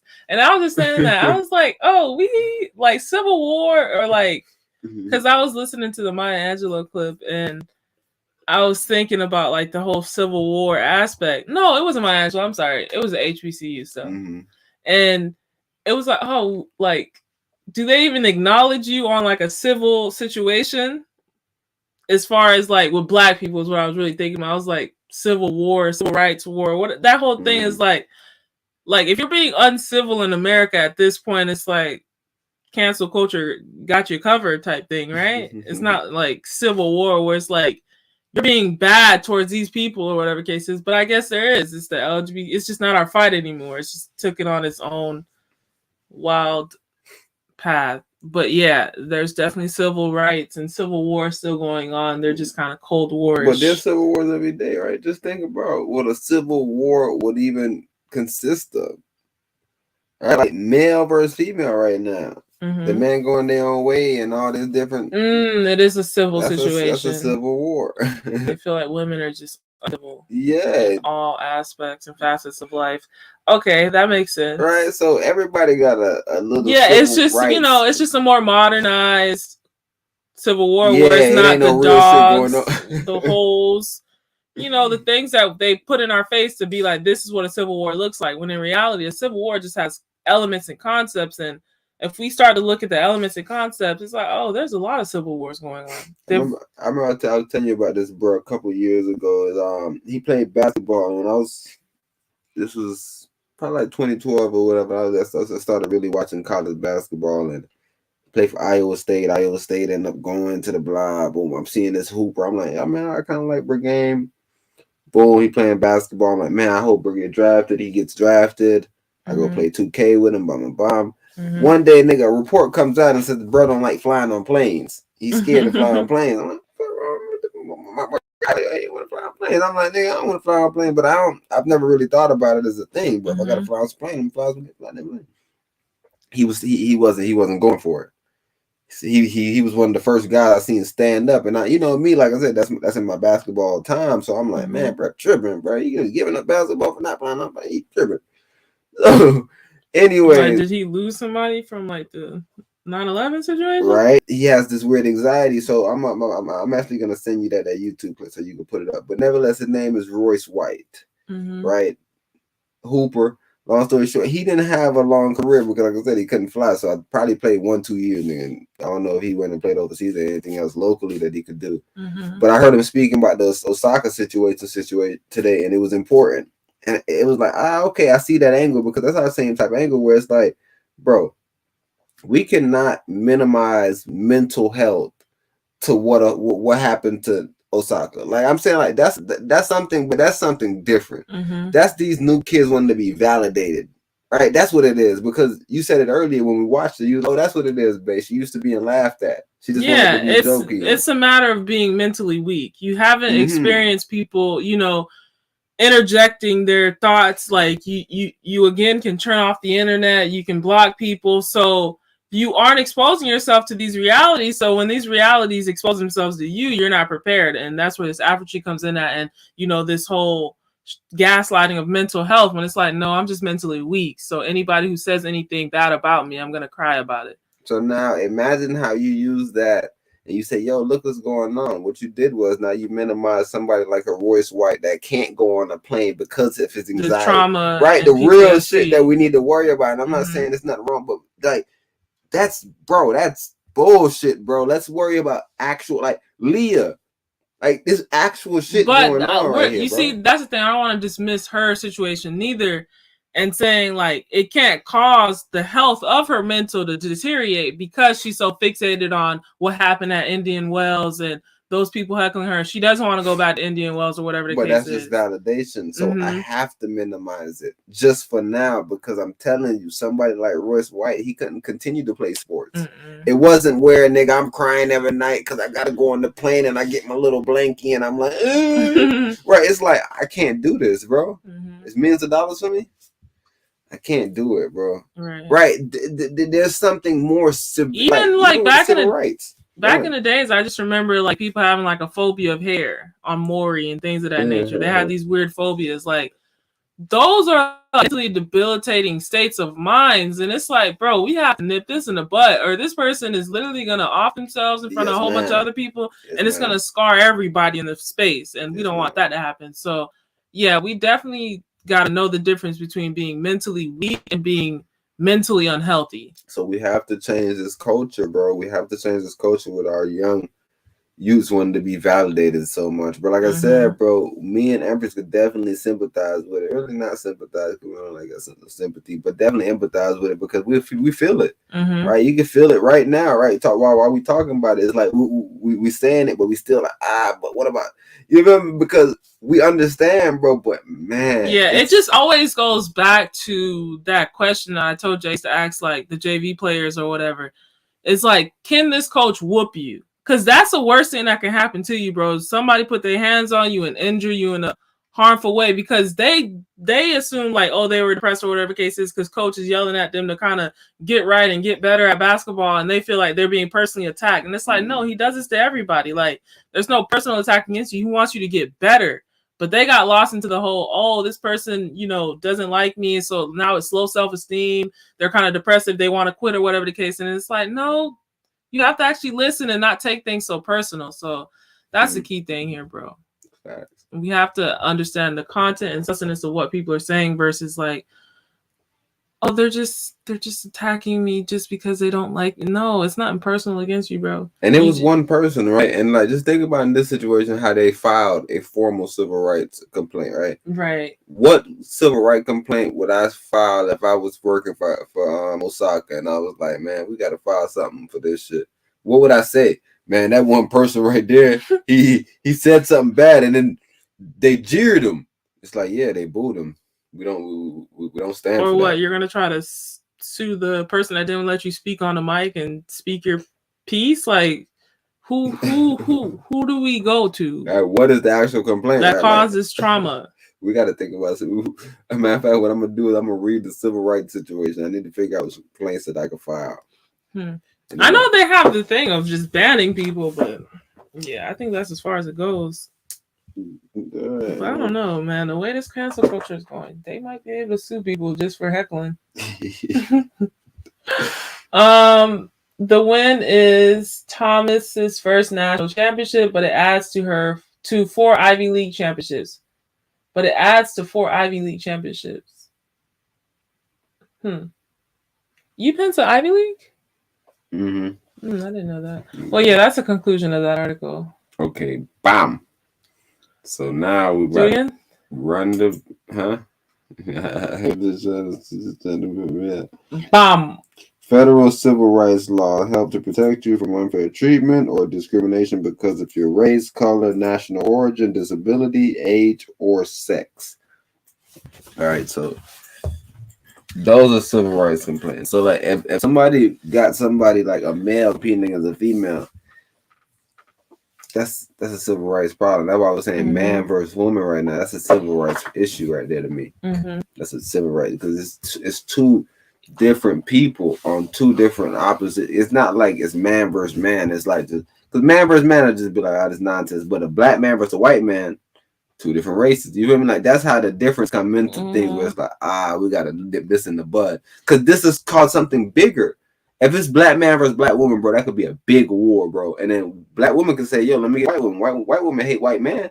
So then boom. So now it's white woman. It's just, you just keep getting more people in it. But right now with Russia doing what they doing, it's technically the East versus the West, but it's also really like with the East, like, nah, well, we not Russia though. That's sneaky. Right? So you can disassociate yourself from things. But with a civil war where it's race versus race or sex versus, it gets real mucky real quick. If it's blacks versus white or Americans versus Russian, and like, even I'm thinking about the Asian hate situation and how they portrayed as this white or yellow versus black situation, when in reality it's this mental health and poverty situation, because majority of the attacks that are being done are literally on people with mental health issues who've just been released from prison on bail, or they're just they don't have a home, they don't have anything. And it's like, is this really a black versus yellow, or is this New York versus yellow? Because New York is responsible for keeping those people out the streets. Like, what is New York doing wrong? And let's add that it ain't just Asians getting pushed by these same homeless and mentally debilitated people. There's other races being exposed to these same acts of violence. So it's just like, everybody. We can say anti-Asian hate, but what about the Spanish lady that just got pushed? What about the black lady that just got pushed? Like, are we just gonna ignore those small isolated situations because they weren't an Asian? Like, no, it's New York needs to get their affairs in order and stop being so concerned about needles and all these other chicken coupons they're trying to give out, and focus on, reality of their city. It's like, bro, why are these people getting out? Like, continuous offenders. Like, they're begging you to keep them somewhere away from people, and you guys are continuously bringing them out. Hey, babe, but it's crazy though. What's going on? I told you about Rikers. Them boys went on strike. No, these people don't need to be on Rikers. These people need to be in mental health facilities, wards. Like, you're not getting out till you get right mentally. But Empress, we could also, let's say right here, violation of religious freedom, violation of conscious or religious freedom. That's a complaint. So you say, what's they asking me right now? What is the nature of your complaint? Oh yeah, that's why he literally got null and void in the state of Florida, and they don't have the mandates for the bigger companies here. It's like violation for privacy or security of health information, HIPAA, which states is a federal law, not a mandate, a law that gives you the rights over your health information. So if you force somebody to give you your health information, you have committed a civil rights fucking fraud act. And that's why they don't force you, they just fire you. And that should be a problem, and that's why so much motherfucking lawsuits out right now. And I hope everybody wins. Bro, that's why this world is literally in shambles, bro. It's not from the vid. Do not let Biden tell you it's because of Russia. The gas prices are up right now. The gas prices are up due to mandates, bro. That normal working class civilians that have been taking protective measures and doing what they need to do to protect themselves from the vid literally cannot go around. They can't exempt themselves. They can't do anything. It's either you take it or you get fired. That causes a complete shock to the train of this thing we know as America. Dead stop on the tracks. No movement. What they got the Russia convoy doing? What they doing? It's been at a standstill. Hey, we've been trying to figure out when they're gonna get the keys, bro. And it's not that we want them to get there, but like, what that war this is, bro? And I'm hearing people say, yo, Putin may have got the wrong information. That's why he's firing people, because they're saying he's firing generals and firing this, bro. For real? Yeah. He firing people.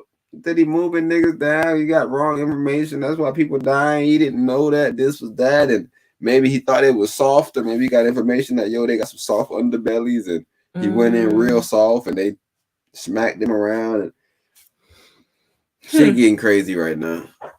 It's getting crazy. It's getting crazy, bro. That's all I'm telling you. Bro, I was about to say something, bro, and I forgot, bro. Me and Empras just going in, bro. But everything these dudes are doing, bro, is against the law. Yeah, you were talking about HIPAA and the fact that they're trying to blame the whole stoppage of the society on the David and Biden and the gas prices. Yeah. And just these people, like right before all this happened, we were just focused on the truckers and their protests in Canada. And when stuff started to get ugly, you seen how fast they were able to just lock in on Russia and Ukraine, like two countries, just two huge body land masses over. Like they're all the way over there in what, Pacific? Somewhere far, bro. And that's always interesting too, because now what I start thinking is, okay, what's going on with the truckers? The situation don't stop. We seen what happened to one of the little truckers. Put them in cuffs. Man, I gotta get away from you. You about to play the YouTube John first, bro. Okay. Oh my god, that video was so like sad and precious all at the same time. It's the first one. Man, what the heck is wrong with this mouse? Is you a mice? Who got the lion's share? The lion or the mice? The lion or the mice? Yo, the shit getting funnier though. This shit getting funny. I love it. I love what's going on. Y'all don't even understand how much I love it. Because y'all like confusion. Confusion has to be brought to the forefront. And we have to call confusion out when we see it. So that's the point of our show. Y'all be like, yo, why y'all be calling confusion so much? How long this done is? 8. That's it. Wow. I can't hear another. Yeah, hold on. Okay.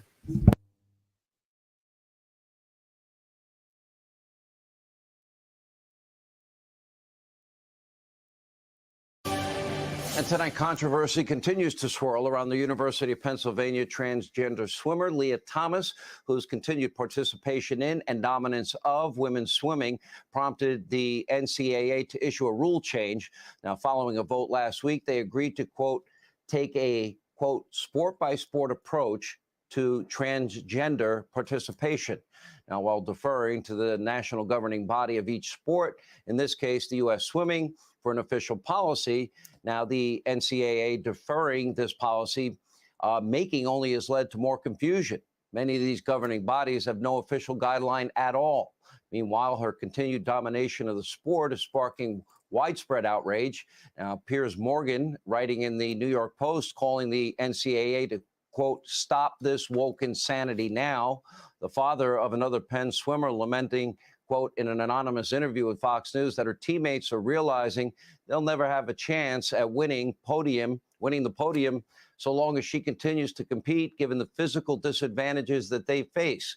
But this woke ideology doesn't stop with athletics, as we're now learning tonight. Chicago public school teachers are now being forced to undergo training in which they were told that sex is a social construct, not rooted in biology. Now, Olympic gold medalist and former California gubernatorial candidate Caitlyn Jenner, Fox News contributor Tammy Bruce join us for reaction. Caitlyn, I noticed in the Piers article, you were quoted as saying some really interesting things to me. And we've known each other for a long time. And you said the NCAA is kicking the can down the road. In the case of LiaThomas, you said you don't care about her testosterone levels now for the last year or two, but you care about it for the first 16 or 17 years of her life. And you even mentioned that you wouldn't play in a all-women's golf tournament because you can still outdrive all girls by 100 yards, and you have no testosterone. I know you've taken heat for saying that. Explain. Well, I've been pretty consistent, Sean, from the beginning. I've said that biological boys should not play in women's sports. It is just not fair. We have to protect women's sports from something like this. LiaThomas, first of all, I respect her right to live her life authentically. Suffering from gender dysphoria is a horrible lifelong struggle, and every story is different. Let me tell you, Sean, I know that one. And I respect her right to do that. But with that comes some responsibility and integrity in what you're doing. And I don't know why she's doing it. We live in this woke world right now that's driving me crazy. I feel sorry for the girls on the Penn team because they have to be so woke and say, oh, this is great. We're down deep inside. They're saying this is wrong. And a couple of them anonymously, because they can't come out, and parents have now come out, but they have to do it anonymously and say this is wrong. And it is wrong. And I'm very disappointed in the NCAA. They did kick the can down the road. But we have to deal with this issue. We have to protect women's sports. They've worked so hard for equality. Look at Title IX. For years, they finally got it through. I love women's sports. We have to protect it. Yeah, and by the way, Piers Morgan was saying, you know, I want nothing but tolerance, fairness, equality for all transgender people. People wouldn't go through the lengthy physical, emotional turmoil if they didn't genuinely feel they were trapped in the wrong body and sexuality. I mean, Tammy, I think that's a pretty thoughtful column. He'll probably be attacked for it, but he's saying straight up that pretty much what Caitlin's saying. Yeah, well, a lot of us have been attacked from both sides of the aisles for a number of different reasons. But you know what changes it is when someone like Caitlyn Jenner stands up for what's right, because that's what this is about. It has really nothing to do with transgenderism at all. This is about fair play. It's about decency. It's about being fair with your fellow competitors or with your neighbors. This is about the nature of doing what's right in the midst of whatever your work is. And if that's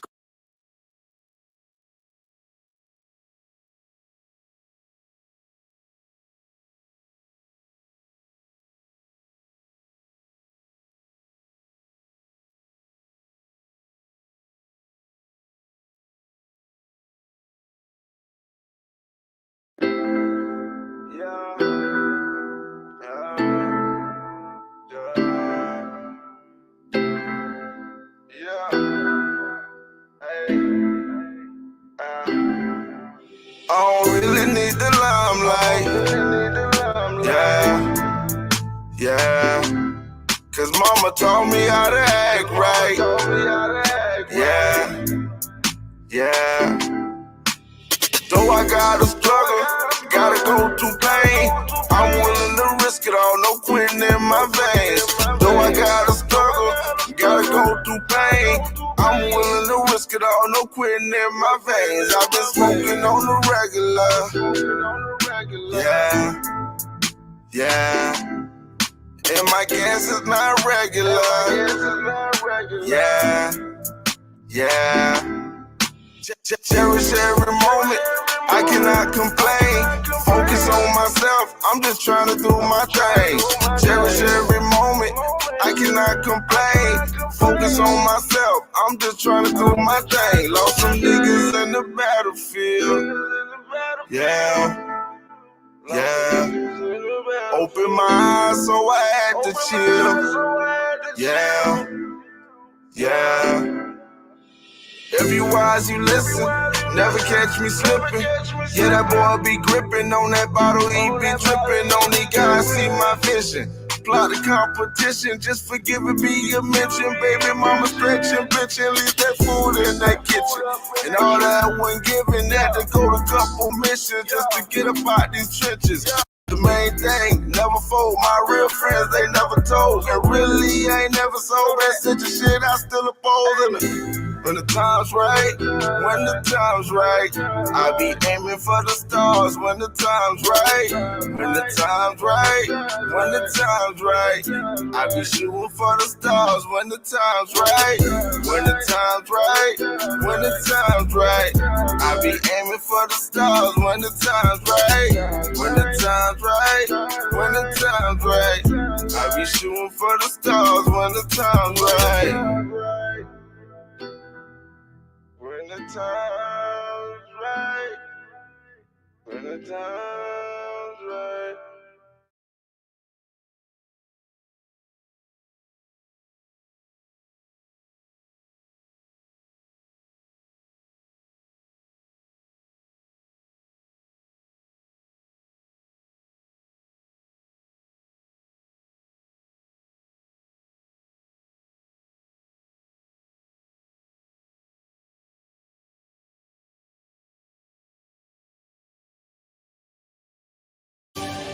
And tonight, controversy continues to swirl around the University of Pennsylvania transgender swimmer LiaThomas, whose continued participation in and dominance of women's swimming prompted the NCAA to issue a rule change. Now, following a vote last week, they agreed to, quote,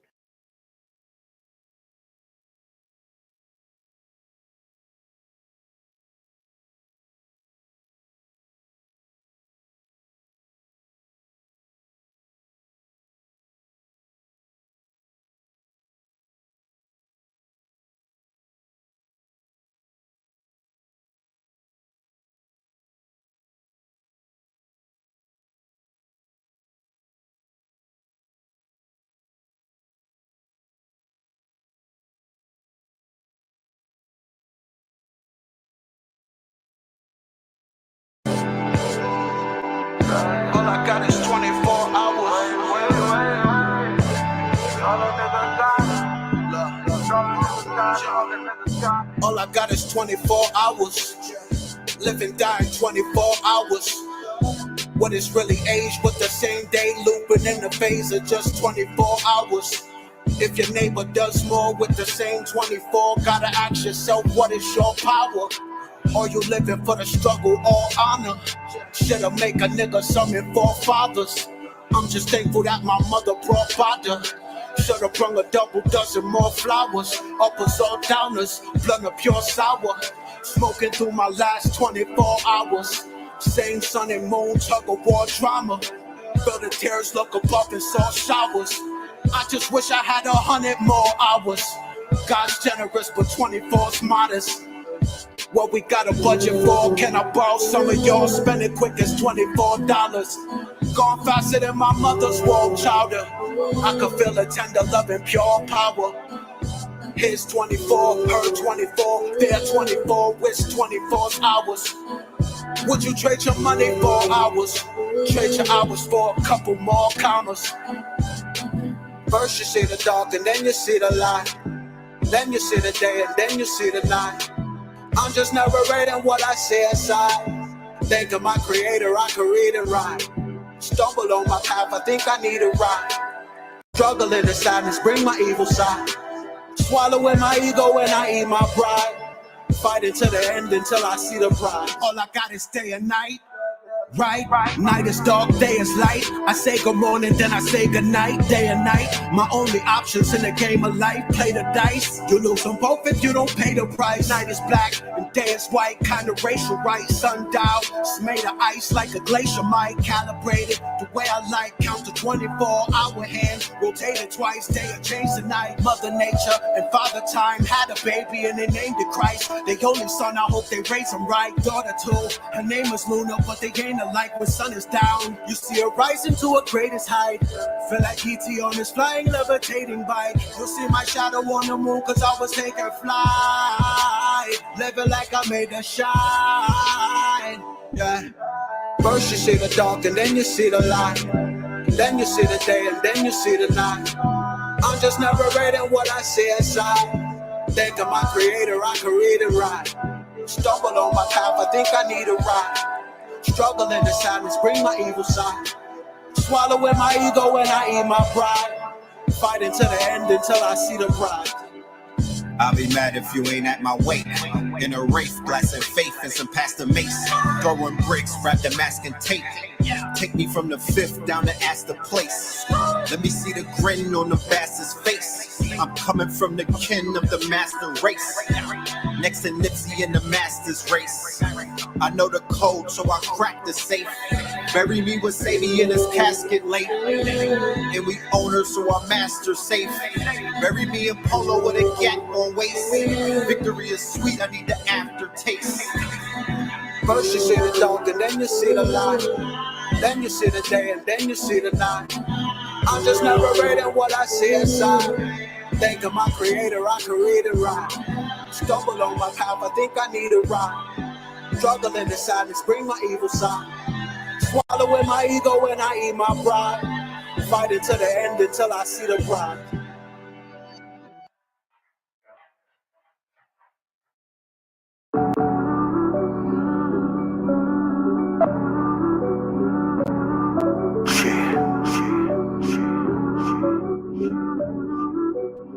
Oh my God. It's unbelievable. Wow. It's impossible, God. So proud. Shit. Black Tesla. First name NXggRla, wizard us, gifted magician you get to live amongst. They say indigenous knowledge is from the visitors, when really we just tapping in algorithms from within us. Hidden from getting clutched by the wicked ones. I'm the only physician it's not forbidden from. Paulo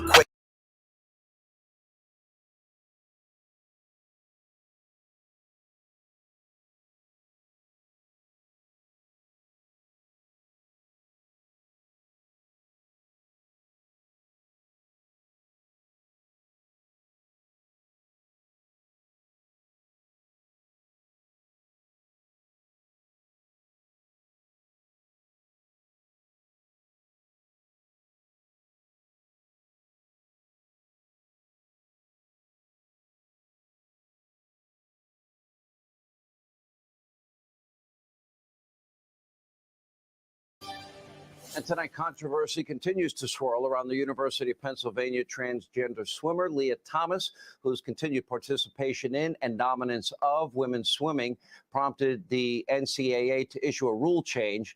Now, following a vote last week, they agreed to, quote, take a, quote, sport-by-sport approach to transgender participation.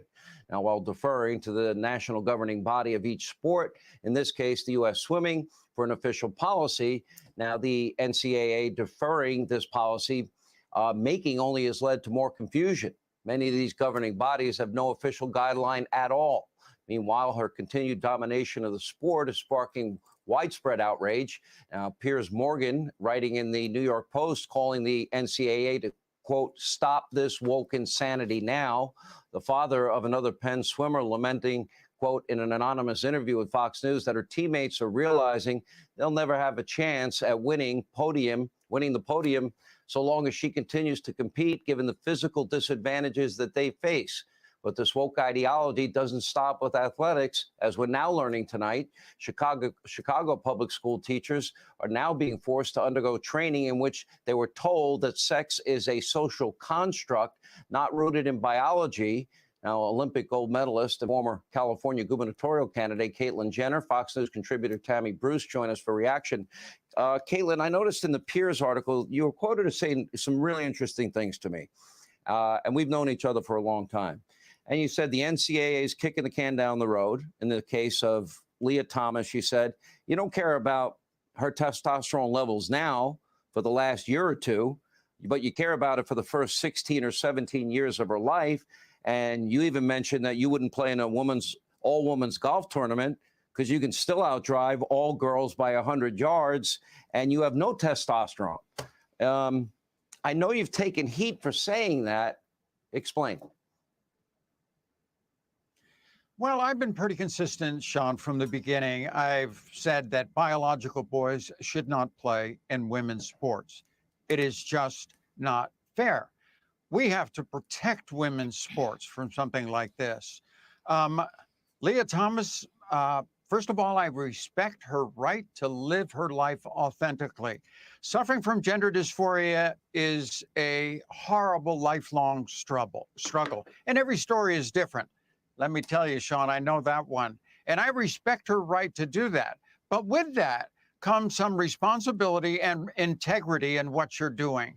And I don't know why she's doing it. We live in this woke world right now that's driving me crazy. I feel sorry for the girls on the Penn team because they have to be so woke and say, oh, this is great. We're down deep inside. They're saying this is wrong.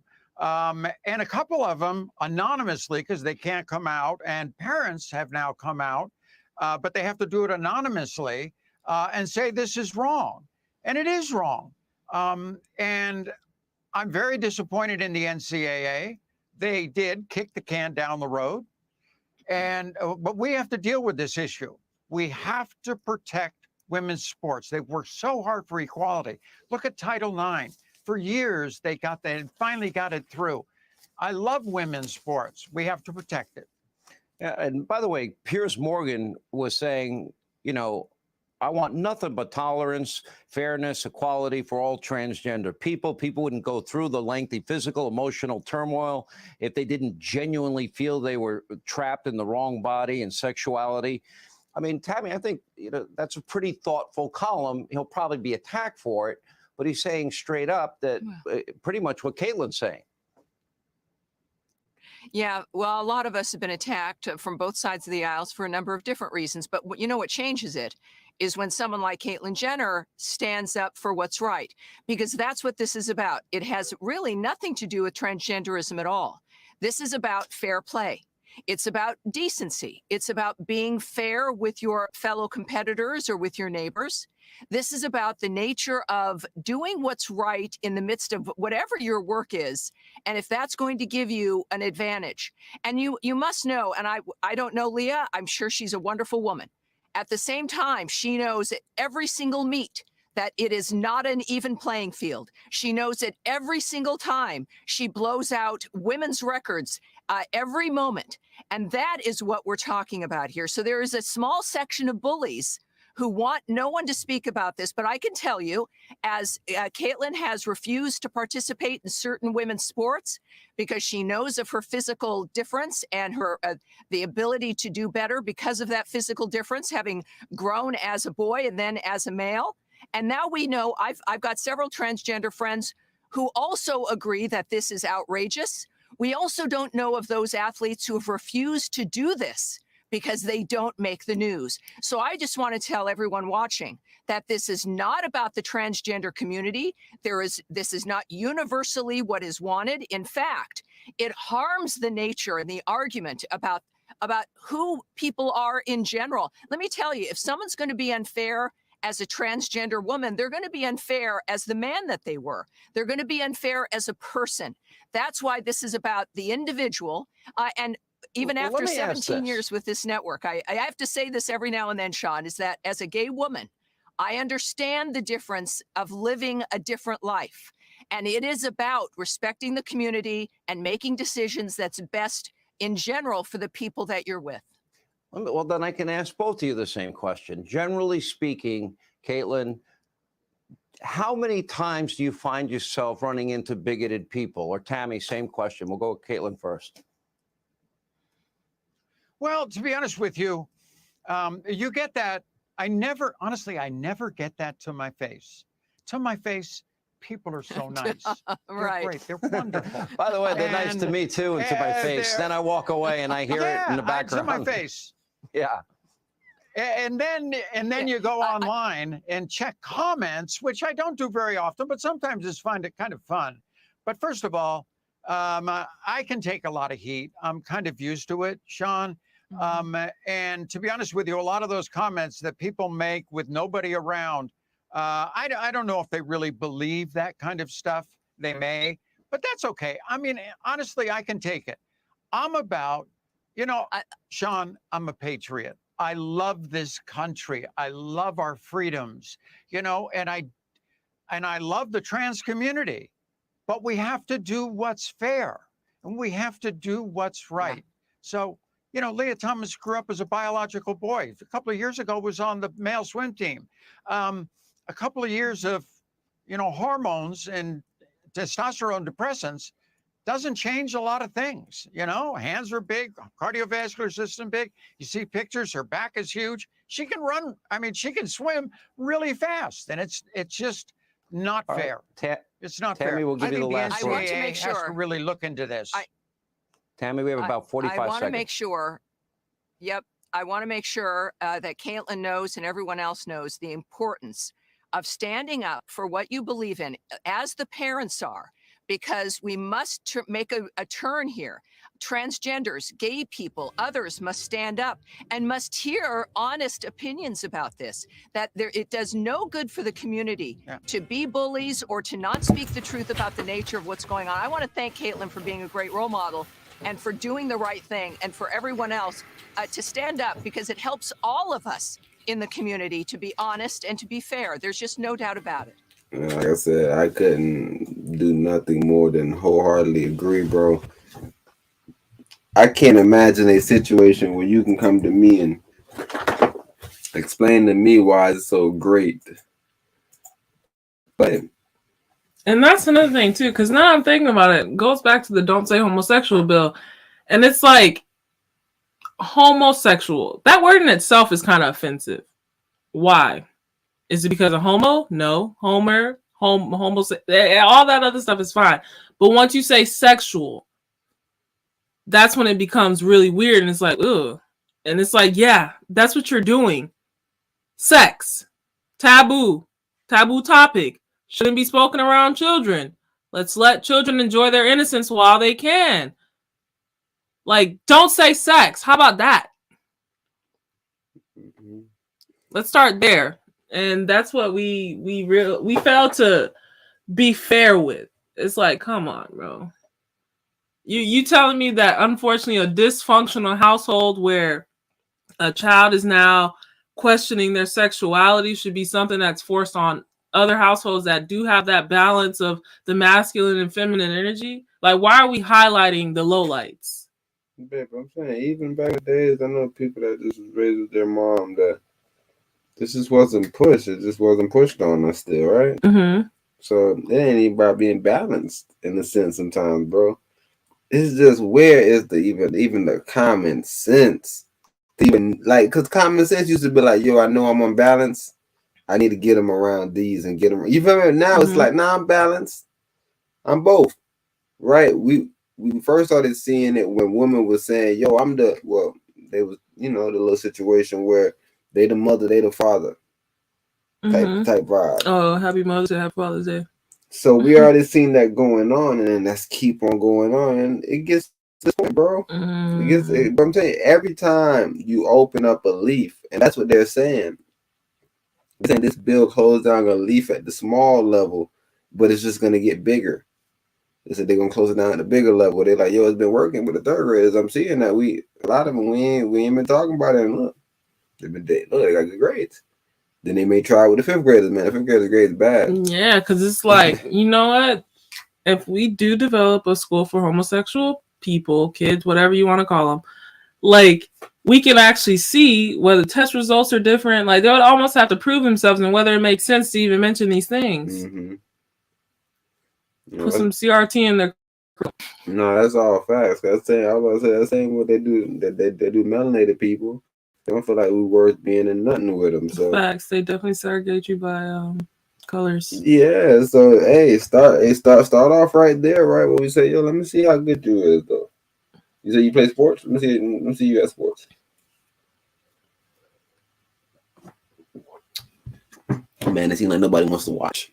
And then what you gonna say? Everybody homophobic, and it's like, can the whole world be homophobic, bro? If everybody homophobic, nobody homophobic. Homosexual. What? If everyone's homophobic, no one's homosexual. Right? Hey, facts. That's scientifically a fact. The thing, see, you don't make stuff up. That's how I know you on the straight and narrow. And but you could pull up one of the I think we got one last article, and then we can end out probably with a video. Or should we run the video and then end out with the article? There's another video? Yeah, it's one more YouTube video. Hold on, let me get out of here. An article about Leah. Yeah, that's the last. That should be the last one. Run now, but like I said, this one is just about the same aspect that I was telling you about, but this is a different aspect because it happened earlier. But the view I was showing you is that what they'll keep things close, right? So the first time Leah went out there, smack people. But then there was an event where Leah kind of, and I'm pretty sure in this article they explained that Leah was a couple strokes behind until the end. Is blah blah blah blah blah blah blah blah. But that's what Mboma be doing too. But Mboma has like a late she's on. She's a 400 runner. Yeah, remember she was never supposed to be running the 200. She ran 200 because she couldn't run her original race. So it's not about her coming on late. She's not fast.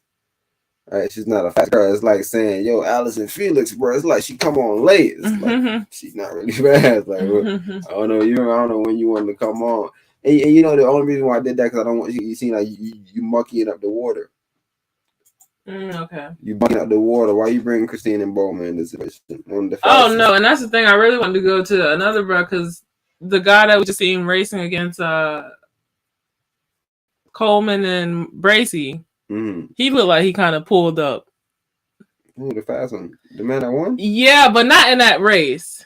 It was another race that it looked like he kind of tried to slow down. Like, I don't want to have too fast of a time to be tested. Hey. Yeah, he slightly pulled up because he blew him out. Everybody was behind him by like a landslide. And he literally just was like gracefully like just coming into the line. Like, I don't want to do it that fast. But yeah, but I completely agree definitely could see her trying to play that close game, making it seem like, oh, I'm not that. You know, the hormones are working. They're slowing me down. Yeah, that's crazy. Oh, man. And look, bro, if Mboma wanted to be a part of some shit, like if she was a fake woman, she could have just took the pills and just been able to run her 400. Mm-hmm. Right? It would have brought testosterone down, but how much would that have changed stuff? You know what Bruce saying?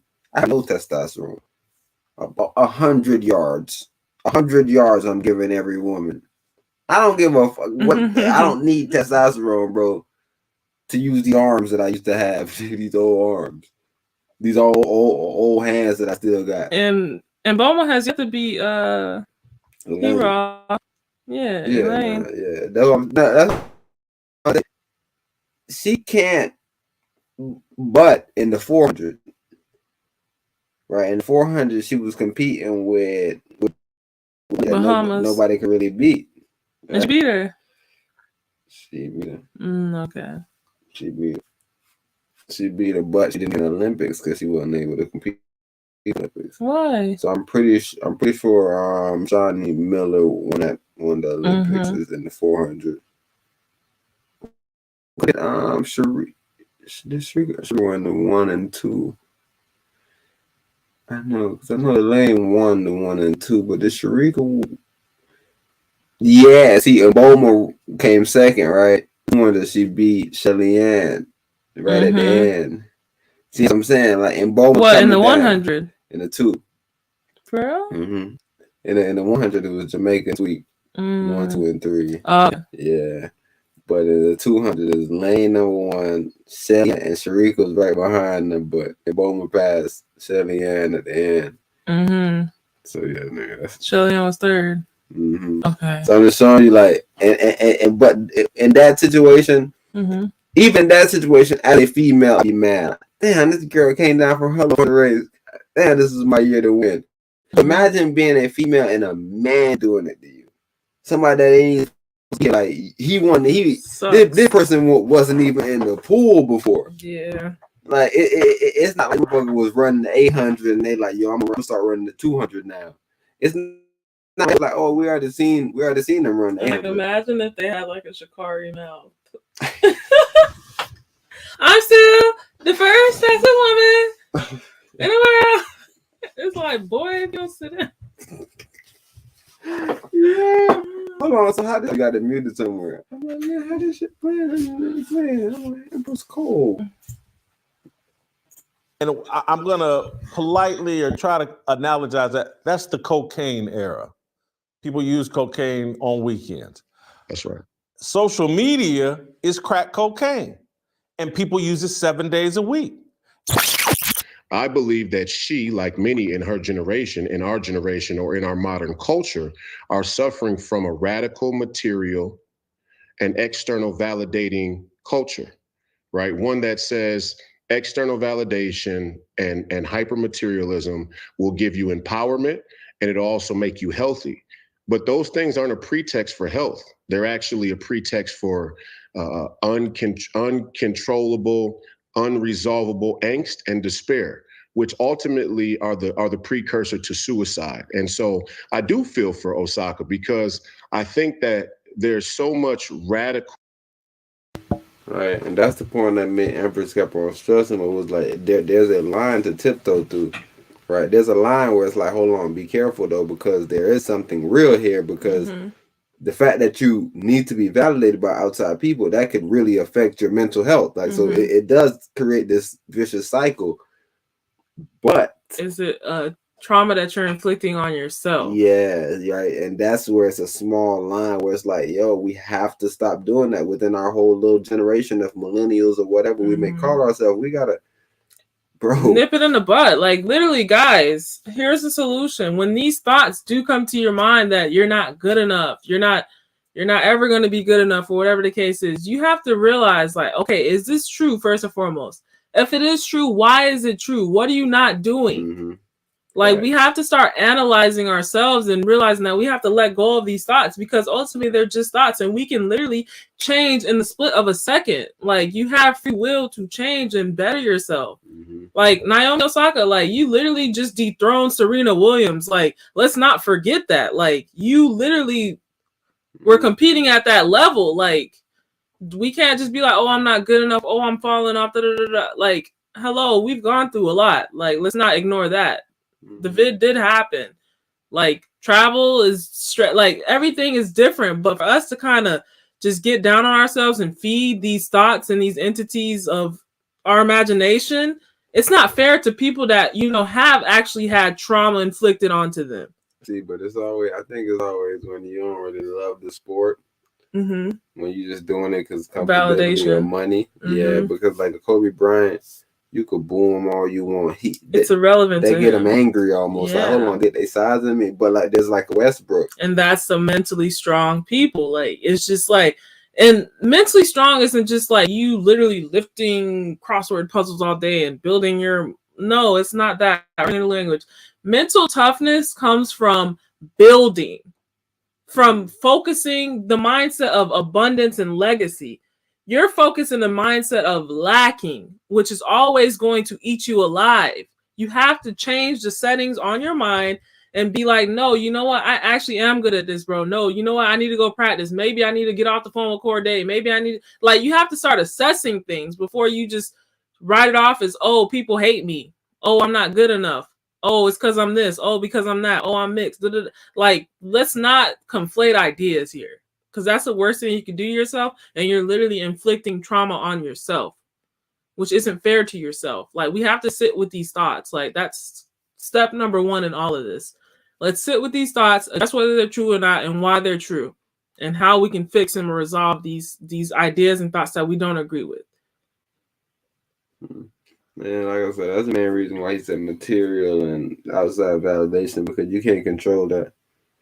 You can't control. No, that's the tough cookie that a lot of kids have to learn when they come out of just, you know, those fake worlds known as college and master's. Like, we have to understand that it's not about like these accolades and achievements anymore. It's more about whether you're a good person and whether you have good qualities. We can't control how other people feel about our level of play. Like, it's just virtually impossible, but you can control how you feel about them. You can't control what you're thinking about on the tennis court or whatever the case is, whatever field of play that you're on. You can lock in on these things and realize that that heckler doesn't matter. That heckler has his own issues that he's dealing with. He's projecting onto you, because you can easily be like, he's saying I suck. See, but that's what I'm saying. That's what I don't want y'all to do in sport, right? I don't want y'all to think that. I'm telling you, if I go to a game and I'm a heckler, my job is to get you off of your game because I want somebody else to win. Right. It's not because I'm upset. It's not because I don't even like you. I may love you. I just don't like when you're playing my team. And I want my team to win. So I am fucking with you to get you out of your game. Right. I played basketball with my friends like this, and I've always did this. It's not because I don't like them. It's not because I'm upset with myself and there's a deficiency there. It's like, no, I want every edge. After this competition is done, we are back to being normal human beings, bro. This is competitive, right? We have to understand that competition is not real life. Competition is competition. That's something that you do. That's a sport. Yeah, that's something completely different from the way we live. So I don't like. I've been seeing a lot of people saying that, like, yeah, LeBron, they got to start thinking about that. People just because, like, even LeBron, like you're saying in the instance of when he got nigga written on his gate or whatever the case is, how are you looking at that as far as when they call him these things or name call him during the game? Like, what's the difference between those scenarios? See, with LeBron, it's weird because the situation is odd in there right now. But that could be anybody. That could be Juicy Smollett right now. Right? That could just be. And when I say that, no disrespect to the brother Juicy, but I'm just saying this could be a regular black kid fucking around. Or it could be a regular white kid. Yeah, because I remember I was at middle school and KKK was being written on the Johns, and I was like, this is a whole black school. Is it a real KKK member, or is it just somebody fucking around because they think it's funny? Yeah, and they think it's funny because they see the adults so traumatized by these words. Right. Nigger, look at the grandma. It's like it almost broke her back. You saying the word. But when you see the people, like I said, I'm not sure if they lied on LeBron, but definitely you got to understand white people, right? Even when they make those jokes, I don't even know if I look at them as hating us or whatever it is, they're bigots. Everybody have certain ways that they see other people, and I think we should see other people like that. Like if I come in and I'm trying to be a white dude, and then you like, yo, that's not a white dude, bro. I know a black dude. I'm like, whatever, I don't care, right? You feel me? So that I think they should have the freedom, bro, to just do the fake judge. Ah, nigger boy. Ah, look at you dunking that basketball. All you can do, you can't shoot 3-pointer. Who cares? I can't shoot 3-pointers. Let me show you.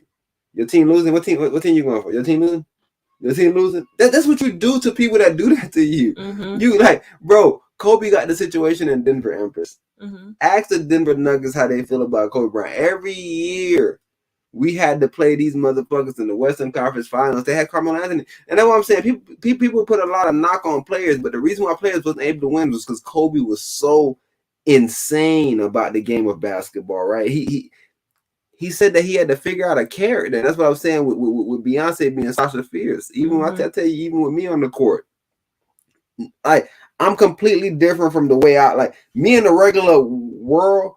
I want to be accepted. I try to move a certain way. On the court, I am who I am on the court.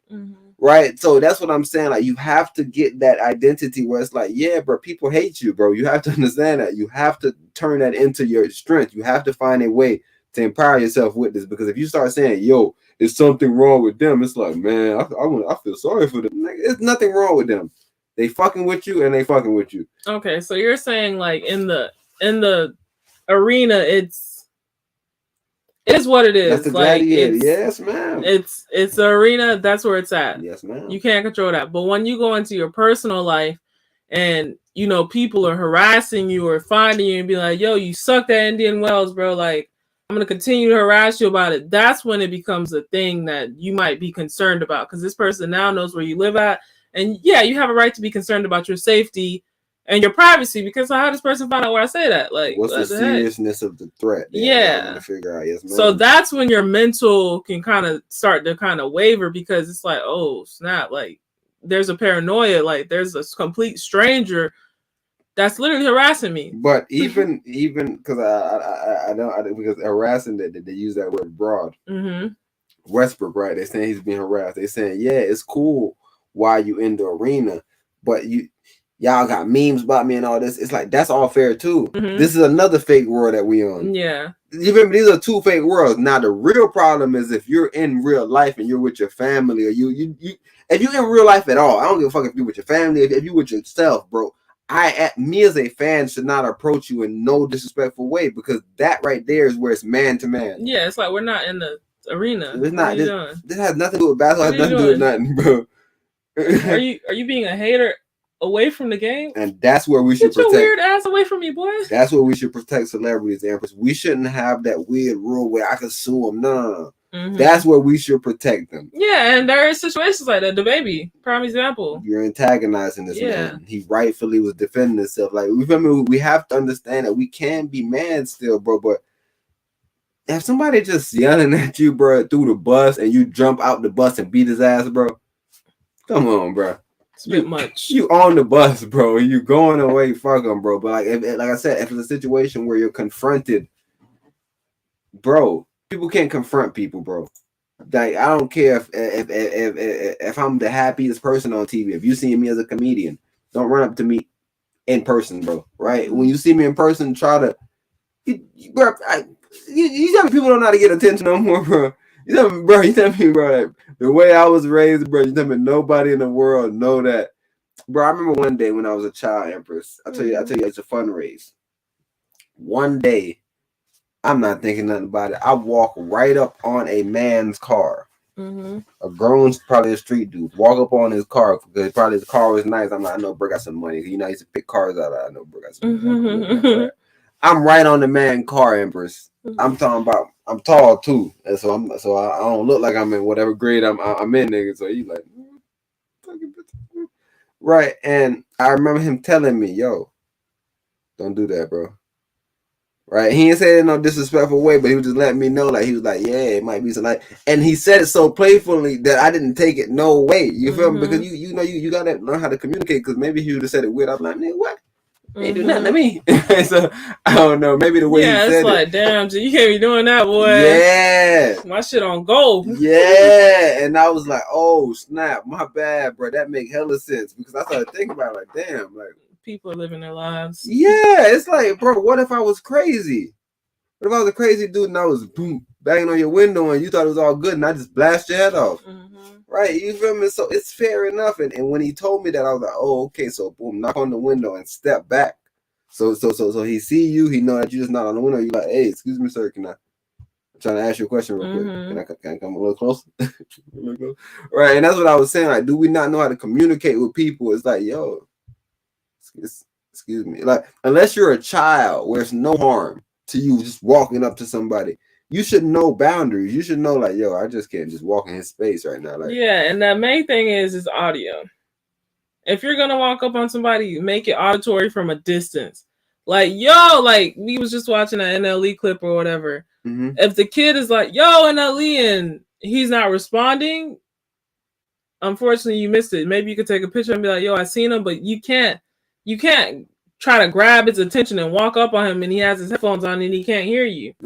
Because now it's a paranoia thing. He might pull out a gun, like we don't know. So we just have to be auditory from a distance and then kind of come closer as we try to make our approach to the person. But to just walk up on some silent, like, who are you? You could be a killer. You could be anybody, bro. I don't know. So for me to be like, oh, I was just a fan. Yeah, no, I can't play it safe like that. There's threats against my life. I've gotten death threats. Like, it's just a different life of a celebrity. So we have to comprehend these things and realize I don't think anybody should walk up on anybody, to be quite honest, whether it's a celebrity or a regular human being. But if we are going to do it, let's make it a thing of auditory approach before physical approach. So touching is out of question, I think, in general, unless you guys are communicating already. And he's like, all right, yeah, let's go take this picture. Boom, boom. Or, oh, nice to meet you. I don't want to take pictures right now. Boom, boom. Like, we have to understand boundaries in general. And like I said, celebrities be upset just alone. Like I said, when you come out there with their when they with their family, like I said, a lot of them they tolerate a lot of this stuff that we're talking about. You really shouldn't be doing. So that kind of warp people's mind because, yeah, I tolerate it because I know that maybe y'all got a camera, maybe y'all will say this, and maybe, and I want to keep my image nice. So maybe I'm not out a lot, and maybe that's where people miss out on me because I don't go out because I know that every time I go out, I have to be friendly. I'm talking about I could be eating a steak. If you run up to me, I gotta put it down and kiss your nose, right? There are different celebrities that move differently, and that it warps fans' mind. They say, "Yo, that's how you should behave," and I tell you, that's what I didn't like about, and that's why I was completely in agreement with Kanye about the young white lady. Keep all that different stuff over there. You're doing that different stuff at your concert, keep it at your concert, or maybe it ain't even your fault, but it's propaganda. Keep it at your concert, bro. Because when you start competing with me every time I say something and I say, yo, that's not really mental health, bro. That's just validation. And you like, well, how you going to say somebody not? It's like, bro, it's not how we're going to say it. I'm just telling you about the truth. If you was to get this shit diagnosed, like even parents right now with the U-Penn situation, Empras, they're begging for the fucking NCAA to use science. That's what they're saying. And, you know, maybe they might say this is a bunch of Republicans. I don't know. This is an Ivy League school. Their daughters are on the swim team, but they can't come out because it has to be anonymous. You heard Caitlyn talk about the situation, so you feel me? I just don't want people to think that we're hating on them because we straight. No, we got Caitlyn talking about it. We don't know nothing about it, really and truly. We spoke to Caitlyn. Caitlyn said, "Yo, we shouldn't be doing that," and that's what we saying. And we just giving our little 2 cents now because we went to a professional. Professionals say, yo, this is what we're doing. So we're just only giving the professional ideas. So these are not even opinions. These are facts. These are truths from the professionals. So please don't shoot the message. Yeah, bro. I think the bigger the stage, the bigger the target. Because it's like, all right, fine. If you do it at a high school in some small local town that nobody cares like to even know about, you might get away with it. Huh? What? I'm saying transgender. What? What you talking about? No, you're done.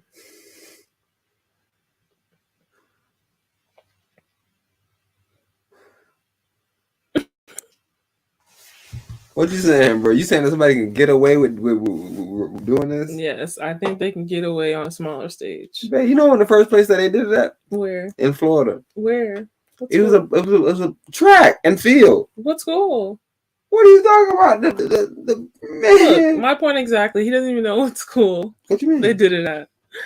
Like I said, the smaller the stage, the smaller the target, which it's the same thing with the cotton pickers. They got paid to pick cotton. They're not as offended. But let there be an NBA cotton pickers. Let there be a mascot called the Cotton Pickers in the NBA. Man, there was freaking the Redskins. The Redskins got taken down. Well, they're kicking up dust in Connecticut, taking the top spots at the state girls championship, leaving parents wondering if they have an unfair advantage. Lindsay Davis is here, and you sat down with the track star to talk all about this. That's right, Michael. We're talking about a subject that's so sensitive that Andrea and Terry, who you're about to meet, felt when it was time to tell their parents that they're transgender, they each revealed it by text, and now they have gone public with it, and they're facing opposition from people who say even though you may feel like a girl, you need to compete against the boys. Terry Miller and Andrea Yearwood dominating the competition at the girls' track and field championships in Connecticut. I'm telling you, they was at a small school until somebody heard that something crazy like this was going on. Everything small, and somebody say, "Hold on, what?" No, that need to go viral. No, put it on the internet. No, somebody's gonna find this concerning. Babe, nothing could be small nowadays, Empress. So what are you saying? They brought civil penalties against those people? Babe, I don't know what league Fallon Fox is fighting in. I don't know what league Fallon Fox is fighting in. Fallon Fox is not a good fighter. She sucks, but she's a trans, and she whoops skinny girls' ass. She's not in a good league. We don't know about her. We don't see her competing against Ronda Rousey and none of What's the your big point? Are you people. saying she's on a big stage? She's on no stage. I'm telling you, if something crazy like this happened, no matter what stage you're on, you could be in the bottom of the ground. You could be Satan. If Satan's not competing against his wife, we'll know about it. We don't like man competing against women, bro. We don't like unfair advantages because it looks brutal. Anything brutal, we talk about it, babe. A big ass tornado came and tore up something somewhere small in Florida. They brought it up, telling us about it. We don't know about it. Tornadoes tore it up. Small town, no matter where you at. If something crazy happened, Empress, you got to bring it to the forefront, G. Yeah, but that's the thing. Like the topic of those two black guys doing that, I didn't hear that from anybody but you. As far as like down on my timelines or anything This of was that 3 nature. years ago, though. Yeah. How long ago? Whatever it was. I didn't see anything about it. Like I've only heard the instance from you and what videos you showed me. But I told you as soon as I got on there, I was scrolling down 2 people. This is ridiculous. Same athlete, athlete every time. This LiaThomas situation is a new situation. This is 3 years ago. The same way you was telling me that you didn't remember Laurel fucking Herando. That's the point I thought you were trying to make. As far situation. as like the Olympic being a way bigger stage than the NCAA. No, she wouldn't be competing at the Olympic when they were talking about it at first. This person was competing in regular little matches because she had to qualify as a woman first. Okay. I'm just telling you, no matter where you competing at, the minute you break a record, you're known. No matter if you in fucking nowhere land, bro. Okay. The fact that you ran, like, if you in Haiti and you run a 7.2, nigga, in 100, niggas is coming to find you, and we're trying to figure out, did you run the 7.2? When Haiti was not getting sick on the situation, they said, yo, what's going on? Hey, it don't matter who you is, Emperor. They're going to find you. If you great, they're going to find you. But let me show you these things, though. I'm just saying, did you forget how big this situation was? What, the girls? The whole transgender situation. Oh, I remember Trump bringing it up, but yeah, that was it. Man, it was a fucking... Yeah, I'm telling you, like, if you go back 3 years ago, before this pandemic happened, go back and see what the top topics was. I'm telling you. I'm just waiting for the transgender volleyball player. Bro, who was mad about Orange is the New Black? Niggas was mad about everything. Oh, yeah. Orange is the New Black was a major one. People was mad about one of the women being on Vogue or whatever the transgender woman was on. She was on a weird magazine. Bro, I'm telling you, it was a war 3 years ago. They quelled it with this COVID. I mean, with the situation going on at hand. But now it's being started back up because this situation started back up with the high school sports. That's when all those parents, and I tell you, maybe I've been watching a lot of Fox since I've been fucking with Trump. Because Empress said she ain't seen it down the timeline, so I can see her not seeing it because people ain't rock with Trump. So if Trump said it, if Trump was like, "Yeah, no," like fucking, because like the funny thing is, I'm pretty sure the first person I seen is a LGBTQ person. What's saying what? Oh, that she was disgusted by it. Like, no, I ain't seen no LGBT people being disgusted by it. No LGBT people that's disgusted by it. What? Caitlyn Jenner just came on and was disgusted by it. Caitlyn Jenner? Oh, because she's transgender. LBG. See, what? Caitlyn Jenner? Yeah, LGBT. See, shout out to y'all T's. I'm trying to think. See, the reason why Caitlyn is this because Caitlyn is not really part of the LGBT community. What is she a part of? She's part of the trans community. Mm.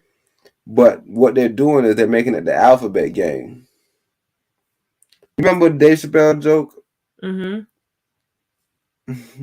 Which one? Okay.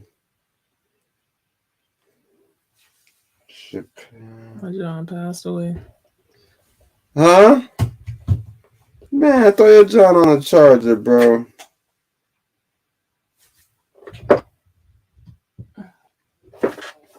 Throw your John on a charger. But see, what I realized at the time and what Kevin had to learn the hard is we were breaking an unwritten and unspoken rule of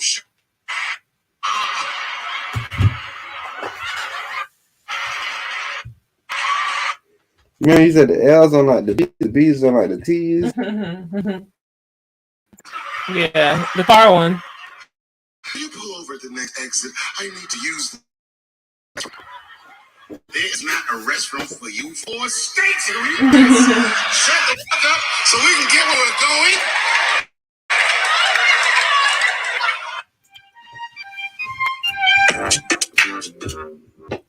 That's it. Let's hope this is it. So the G's were just driving the car. Except for the G's. The car trying to get around discrimination.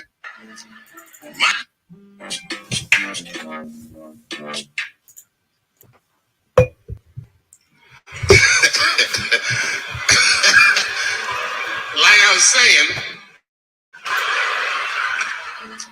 my guess is the G's are driving that car. It makes sense to me because there's white men in the G's, and these people are trying to get around discrimination and oppression. And you know how white dudes are. We know these roads. In fact, we built these roads. So the G's are just driving the car. Of course, next to the G's in the passenger seat is the L's. Everybody likes the L's. Except for the G's. Because everybody like the L's. I don't know what that's about. I just know the G's don't like them that much. G's always say like little subliminal digs on them. It's unnecessary shit. It's not mean, but you know what I mean? They just be like, it's her. I wouldn't wear that. What's the deal? Let me see it. No, let me see that comment. Oh, about the video? The only thing that breaks the tension between the L's and the G's are the B's in the back seat. That's right. There you go. Everybody scream out when you hear your letter. What? What is that? What is that? Huh? What is that? But what is he standing on the comment? He said, this is weird. This person, if you think this is okay, you can unfriend me. And if you put this shit weird. L's and the G's agree on. I don't know. Go to the comment section. I'm confused. Oh. Gross. They seem greedy to the L's and the G's. You know what I mean? He smoked their boots. Like, yeah, man. Well, one person said, I can't even find the comedy and a male being able to compete as female. Shit's beyond me. I feel you. Well, that was your brother saying you can't find the comedy? Yeah. And sitting next to the B's. It's crazy because the actual woman who pulled second and third probably wasn't okay with men competing as females, but the actual people who see nothing wrong with this just pay the woman their equal due. It seems like they're trying to get over it on equal pay. Hold on. What? Hold on. No. That's somebody else, though. No. This is what they all thinking, though. This is what they all thinking. Cause that's what I'm saying. Cause people don't analyze the situation, right? So I know people not analyzing the situation. This is what they're all thinking. What does this even mean? I don't get what are they talking Oh, about? so you don't get it. No, I don't. The reason why it's weird to them, and they kept on saying a man. Mm-hmm. These are feminists. Mm. These are feminists right here. Mm-hmm. They're saying that the problem is this man is pretending to be a woman because we don't want to pay women equally. Huh? Why would he transition and become a woman? So he's not going to get paid equally, but he transitioned to be a woman because of what? Huh. Okay. I'm glad nobody liked it yet. Nobody didn't like it yet. It's fairly new. But what that person said again, read it again then. It's crazy because the actual women who pulled second and third probably wasn't okay with men competing as females, but there are actual people who see nothing wrong with this. Just pay the woman their equal due. It seems like they trying to get over on equal pay. I don't even get the logics of the logic. That's what I'm saying. It's not about manpower, not about woman power, it's about brain power. You have none. You have zero, young lady. Get over on equal pay. So why would they send a man over there to be a woman? So he can get the woman pay too? I don't get what would that change? They hide themselves. What would that change if the man went over there and competed with the woman and quote unquote got paid? Now that would mess up equal pay for woman. What? How would a transgender male help woman equal pay? How would he hurt it by competing as a woman? It seemed like he would help it. It'd be more entertaining when you're like, yo, we got all these views, all y'all watching to see if bruh lose. We should be getting paid more by viewership. So actually he would help by coming over there. Right? It'd actually be a lot more entertaining if it was a woman against him. If y'all had like a whole shit where y'all was like, yo, we're gonna do a relay. And he gotta swim by himself. Right? The same way they told him, Bowman, yo, your lungs is bigger than the woman, you gotta run a smaller race. You gotta run a smaller, you can't do the bigger woman. Same thing with bro. Yo, your hands bigger, your lungs big, all this stuff. You gotta do a relay race. Person a whole theorist. Okay. Yeah, he got this bro full green screen in full effect. That like in Kiev. We blew that building down yesterday, bro. But yeah, and then he's complaining about Facebook talking about something about being partly false. He's like, partly false Facebook. Laugh myself. So they admit someone's son is working out there while the other is kept secret. And it says, what are the odds of 4 people all having children working for Ukraine gas companies? Oh yeah, you one of them guys. But yeah. Do you want this? Yes, ma'am. All right. But yeah, hey, shout out to that. Oh no, yeah, but no, keep that right there though. And these people are trying to get around discrimination and oppression. And you know how white dudes are. We know these roads. Everybody likes the L's, except for the G's.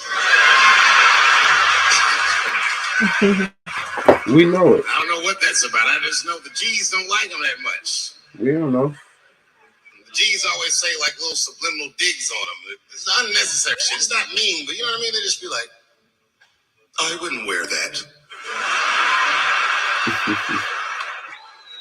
The only thing that breaks the tension between the L's and the G's are the B's in the back seat. That's right. There you go. Everybody scream out when you hear your letter.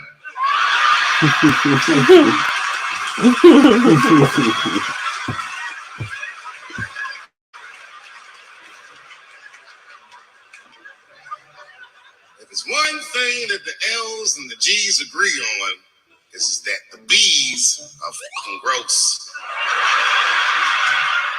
They seem greedy to the L's and the G's. You know what I mean? Just sitting in the back seat like, yeah, man. Whoever Fuck takes anybody in this car. What's going on, man? Like, what white voice is that? What's going on, man? Yeah, it's a Yeah, surfer. man. It's a surfer. All the way in the back seat by themselves. Look out the window. Totally, bro. Gnarly, fam. That's the tease. That's the tease. Everybody in the car respects the tease, but everyone also resents the tease. It's not the tease fault, but everyone. Right. So when you see those people doing that thing, it's so you asked the question earlier, why wasn't they there to protest that? Because they're smarter than us.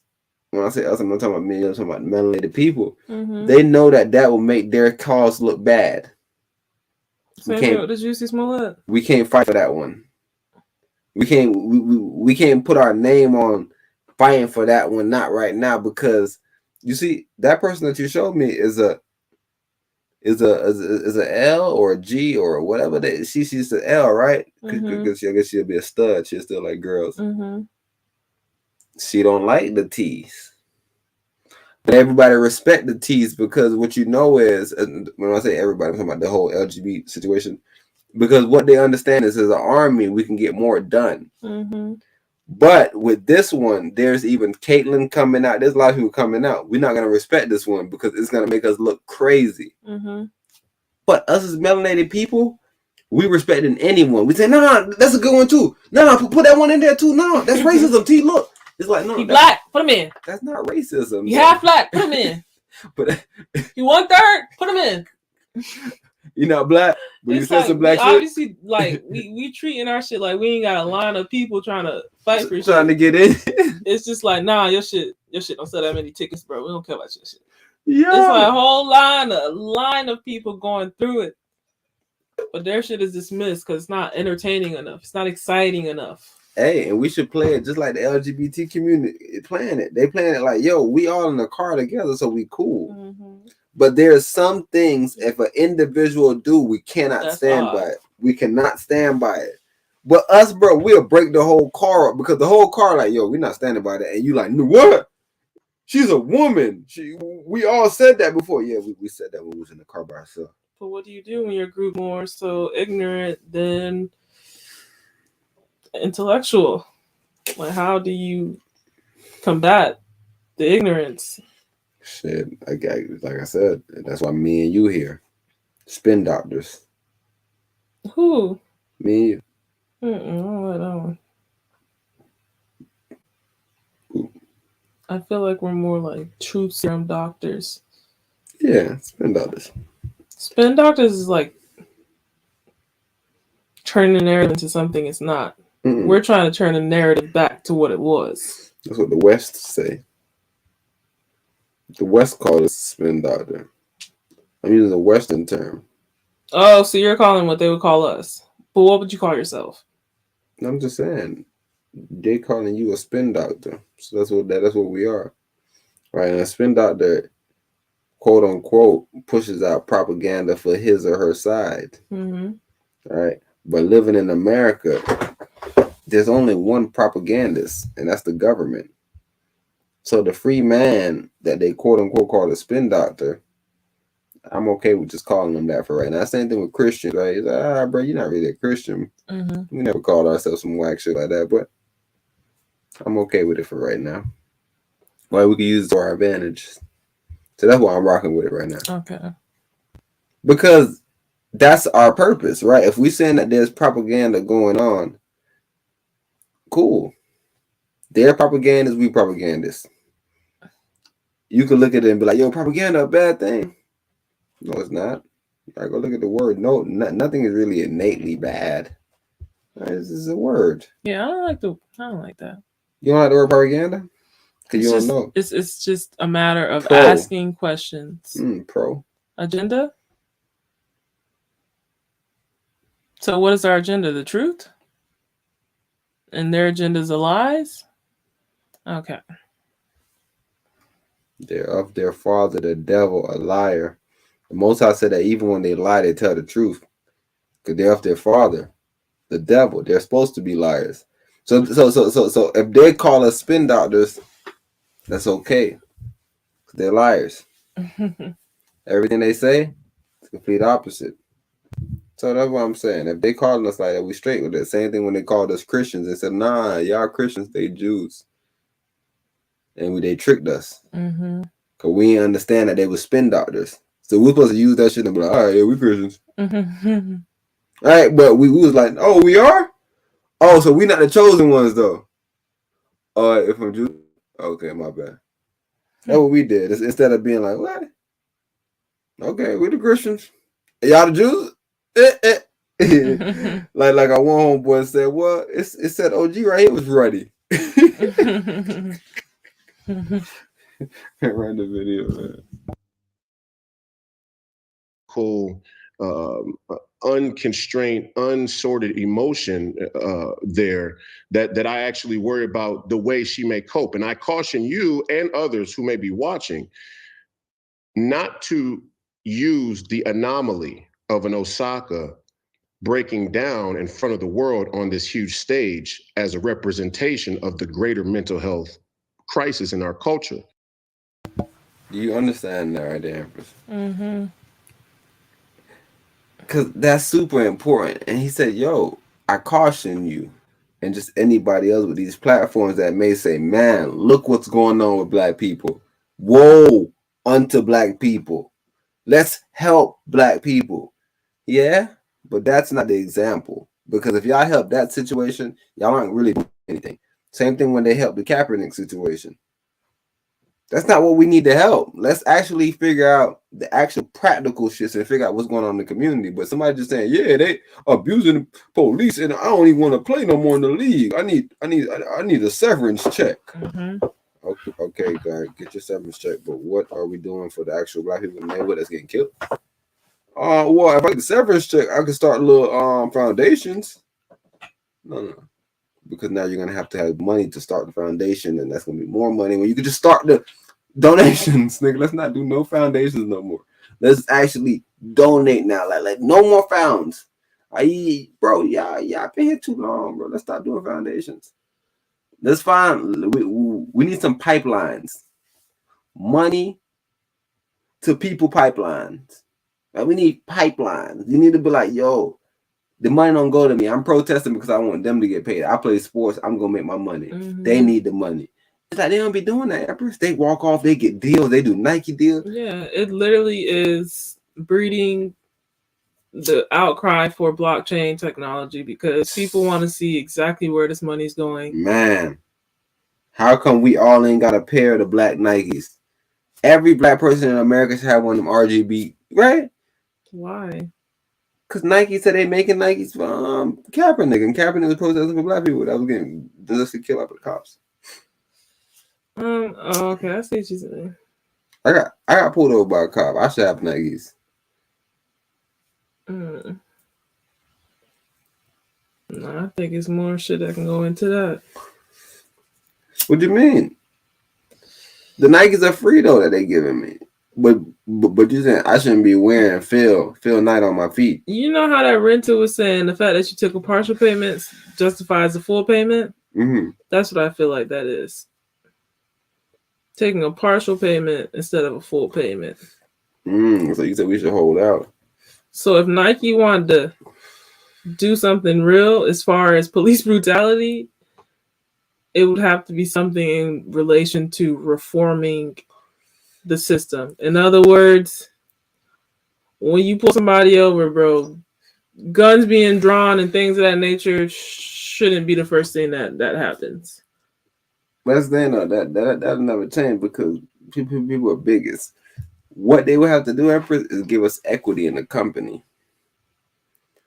But then we need education also to figure out how to really make the money work, right? Or they would have to foot the bill, I guess, for legal fees when these situations. I don't know, bro. It would have to be something more conducive to what's actually going on than you giving me a pair of shoes. No, that's one of the coldest shit I've ever heard somebody say. I never heard nobody even say nothing like that. What? You foot the legal bill every time but then, hey, maybe that even keep them on some shit where they won't even make shit happen no more. Bro, it's a fair trial because first and foremost, Nike has been in litigation all their life as far as people stealing their IP. So it's like, okay, well, y'all understand the rules and how elongated these things can be and how drawn out, and y'all know how sneaky these fuckers, I'm gonna call them what they are, bro. These fuckers can be as far as elongating court cases to make it cost more. So now you're not taxing us anymore. You're taxing a corporation that can withstand and withhold these legal fees. I think that's a conducive solution to a problem. Okay, fine. We can't stop the bigotry, but you can't cover the cost of the bigotry. So now you can actually make it hard for them to ever beat us. Yep. Because you have literally become the PD of anybody who has experienced police brutality. Mm-hmm. Hey, and because your money long, you hire you got lawyers on retainment. Mm-hmm. Anytime something happened within something, put in the work, pick it up quick. And that's what Jay-Z did, and that's why there's so much regard and respect for Jay-Z, because behind the scenes where they're not leaving the headlines, you're seeing that he's doing the work that's conducive to people's freedom, solution-based things. Like, he got 21 Savage out with his legal stuff. He got Meg whack ass out with the legal stuff. Uzi Vert, like, he's able to get these lawyers on retainment to fix these issues in a hastily time. So, yeah, bro, it just has to be something more conducive. Even slapping their Nike signs on top of those stupid ass license plate readers that's giving people tickets for causing no harm to anybody's property or damage. Like that was you I heard talking about the Meg situation though, about a lot of celebrities and stuff like her. Mm-hmm. Oh yeah. It feels like I'm followed. teens are making the trip take longer. Teens are making the trip take longer. Only that. Anything the teens say gets on everybody's nerves. And then the teens don't even say anything bad. They just be in the back talking to himself. I'm hot. Shut it! Shut the up, okay? What? Just said I was hot. Could you pull over at the next exit? I need to use the restroom. There is not a restroom for you for 4 states. So you just shut the fuck up so we can get where we're going.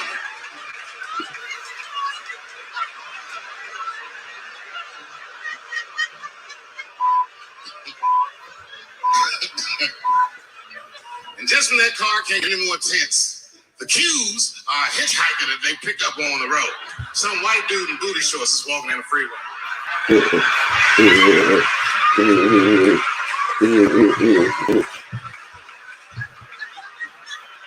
G's see him. That guy might be one of us. The G's see him quick. Hey, you okay? You need some help? And he come over there with them booty shorts leaning on the window. Hey, what's going on, fellas? Lady?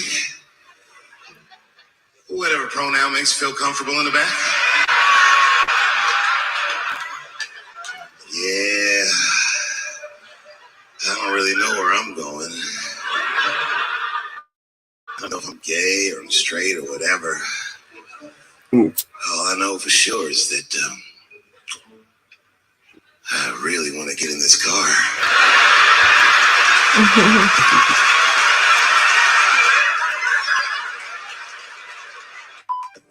Hey, sketchy squad. Bro. All right. So now that brings another thought. So, okay, it's a don't say gay bill, which I identify as a don't say homosexual bill.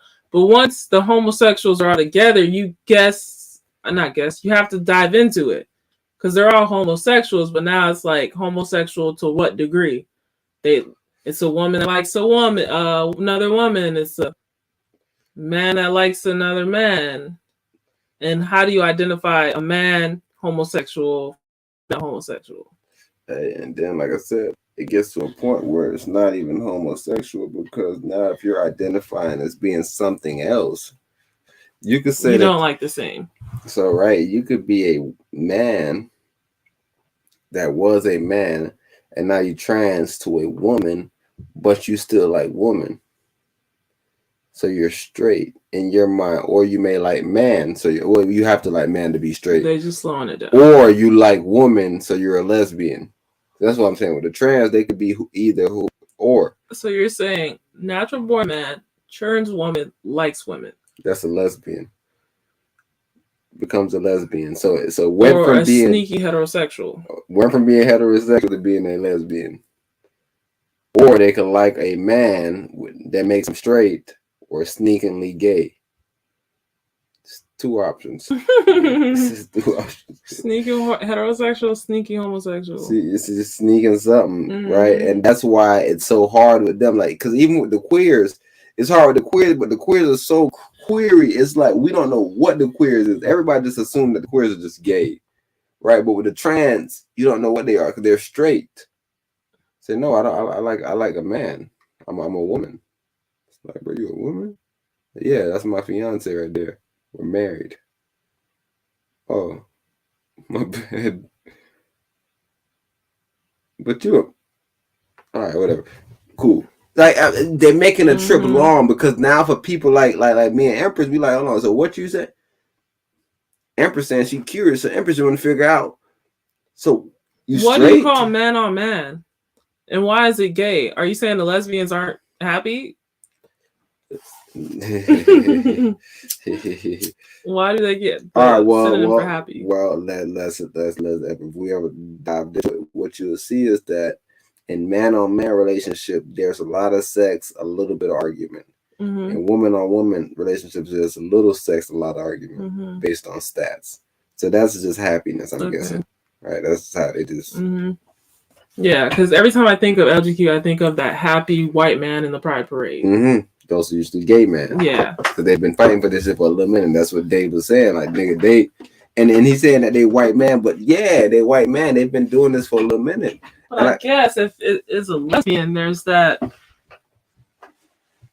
culture of this person trying to be masculine, right? And it becomes like a toxic masculinity because they don't. The lesbian? Yeah, the butcher style. I was gonna say those are more so studs or butch or whatever they call those people. See, those people right now, they're probably turning man though. Right, butchers. Because I always thought butch came from botched surgery. I thought y'all was using that because they botched. So I thought it was just botched. So like right now, I'm looking at it like botched. So now y'all just on some shit like, yo, the transgender situation here. Let me just get into my real body. So that's why when I seen your homegirl, it just showed me it's interesting that she still think that she's a woman, you know. And then you gotta think about lesbians all this time that they was lesbians even when we had studs. They never thought they was man. Like, nigga, I'm a stud. I like girls though, but I'm a stud. Like, I am who I am. Yeah. But now it's like, nah, I'm a whole, what you talking about, bro? I'm a man. I'm straight as hell. What is my shit? The delusion. What Royce White saying is exactly what's going on, Empress. This is outside that validation. Anomaly. Man, it's going to be so conflated, and this big old balloon bubble is gonna. No, that's not the situation. Stop conflating ideas. That's only one person in the car. And that's the same thing I say, right? Where, as a melanated person, we got to start disassociating certain people from us when they do certain things. It's good to have a large number when you go to protest, when you want things passed, things like that. You like large numbers, but you don't want nobody that could make your movement look weak, like the Black Lives Matter situation, how it turned out. It could have been so strong, but they say, yo, the head buying houses over here. Now, yo, can't take the head off, and then now we like, yo, I don't even trust it no more. Oh, fake shit. Yeah. We gotta be cautious about it, but I'm about to finish this video and get up out of here. Because many people, and this was my point to the NBA, they wanted to tell me, for example, hey, you got anxiety, you don't like to fly on planes, maybe you're just the anomaly, and if we just don't employ you or work with you, then we've solved the mental health issue, or that athletes are sort of going to self-select themselves out of being able to compete and be a part of that pool if they have these issues. But I say this, many people are breaking down like Osaka in many places that we cannot see. And that's the real representation of the mental health crisis that we must confront instead of allowing her anomalous representation to the common eye, because many athletes don't really break down out in the public square like that. We shouldn't let that be our representation of the mental health crisis. Understand that that is a moment of weakness, that is rightfully categorized as weakness, but many people have become weak in our modern American culture. Okay, so if I understand you correctly, or this is my interpretation of what you said, external validation and materialism. Those were the two things. And I think you're 1,000% on target that this social media environment that we have is all about external validation, likes, retweets, follows, everybody's, it's like we used to have this. People did used to enjoy external validation. It was kind of a recreational drug. It was kind of like, on weekends, I may go seek out some external validation. I'm gonna dress up and go to a nightclub, dress sharp, and I'm gonna get my external validation. Now, and I'm gonna politely or try to analogize that's the cocaine era. People use cocaine on weekends. That's right. Social media is crack cocaine, and people use it 7 days a week, and are in constant, I gotta be validated external. And when I'm not, it's oh my God, where's my next hit? And that one little negative hit is something horrible. And then when you couple that with the materialism that you're talking about, and I think which really is just an expression of hedonism. We have, through music culture, through television, reality TV, Desperate Housewives, NFL Housewives, NBA Housewives, the rich and famous are shoved down people's faces. And if you don't have the designer clothes that they have, if you're not your life is horrendous. Oh my God. Look at the people I see on social media or in popular culture. They're all flashing their wealth. They're all living this awesome life. And oh God, I just got to have it just like them, or I'm not happy. And life has no meaning. Life has no purpose. And so you combine those two, the crack cocaine, external validation, and the hedonism and materialism, and people without the external validation and without being able to acquire the materialistic goals that they have, life isn't worth living. I might as well just check out of here. I'm a loser. And I think all of that's 100% the assessment.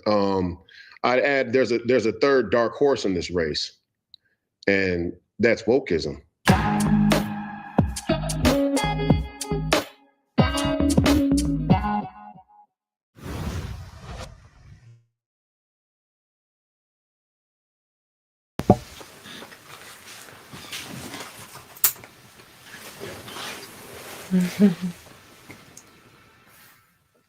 You ready? So you turn me down. I can't even hear myself. Good.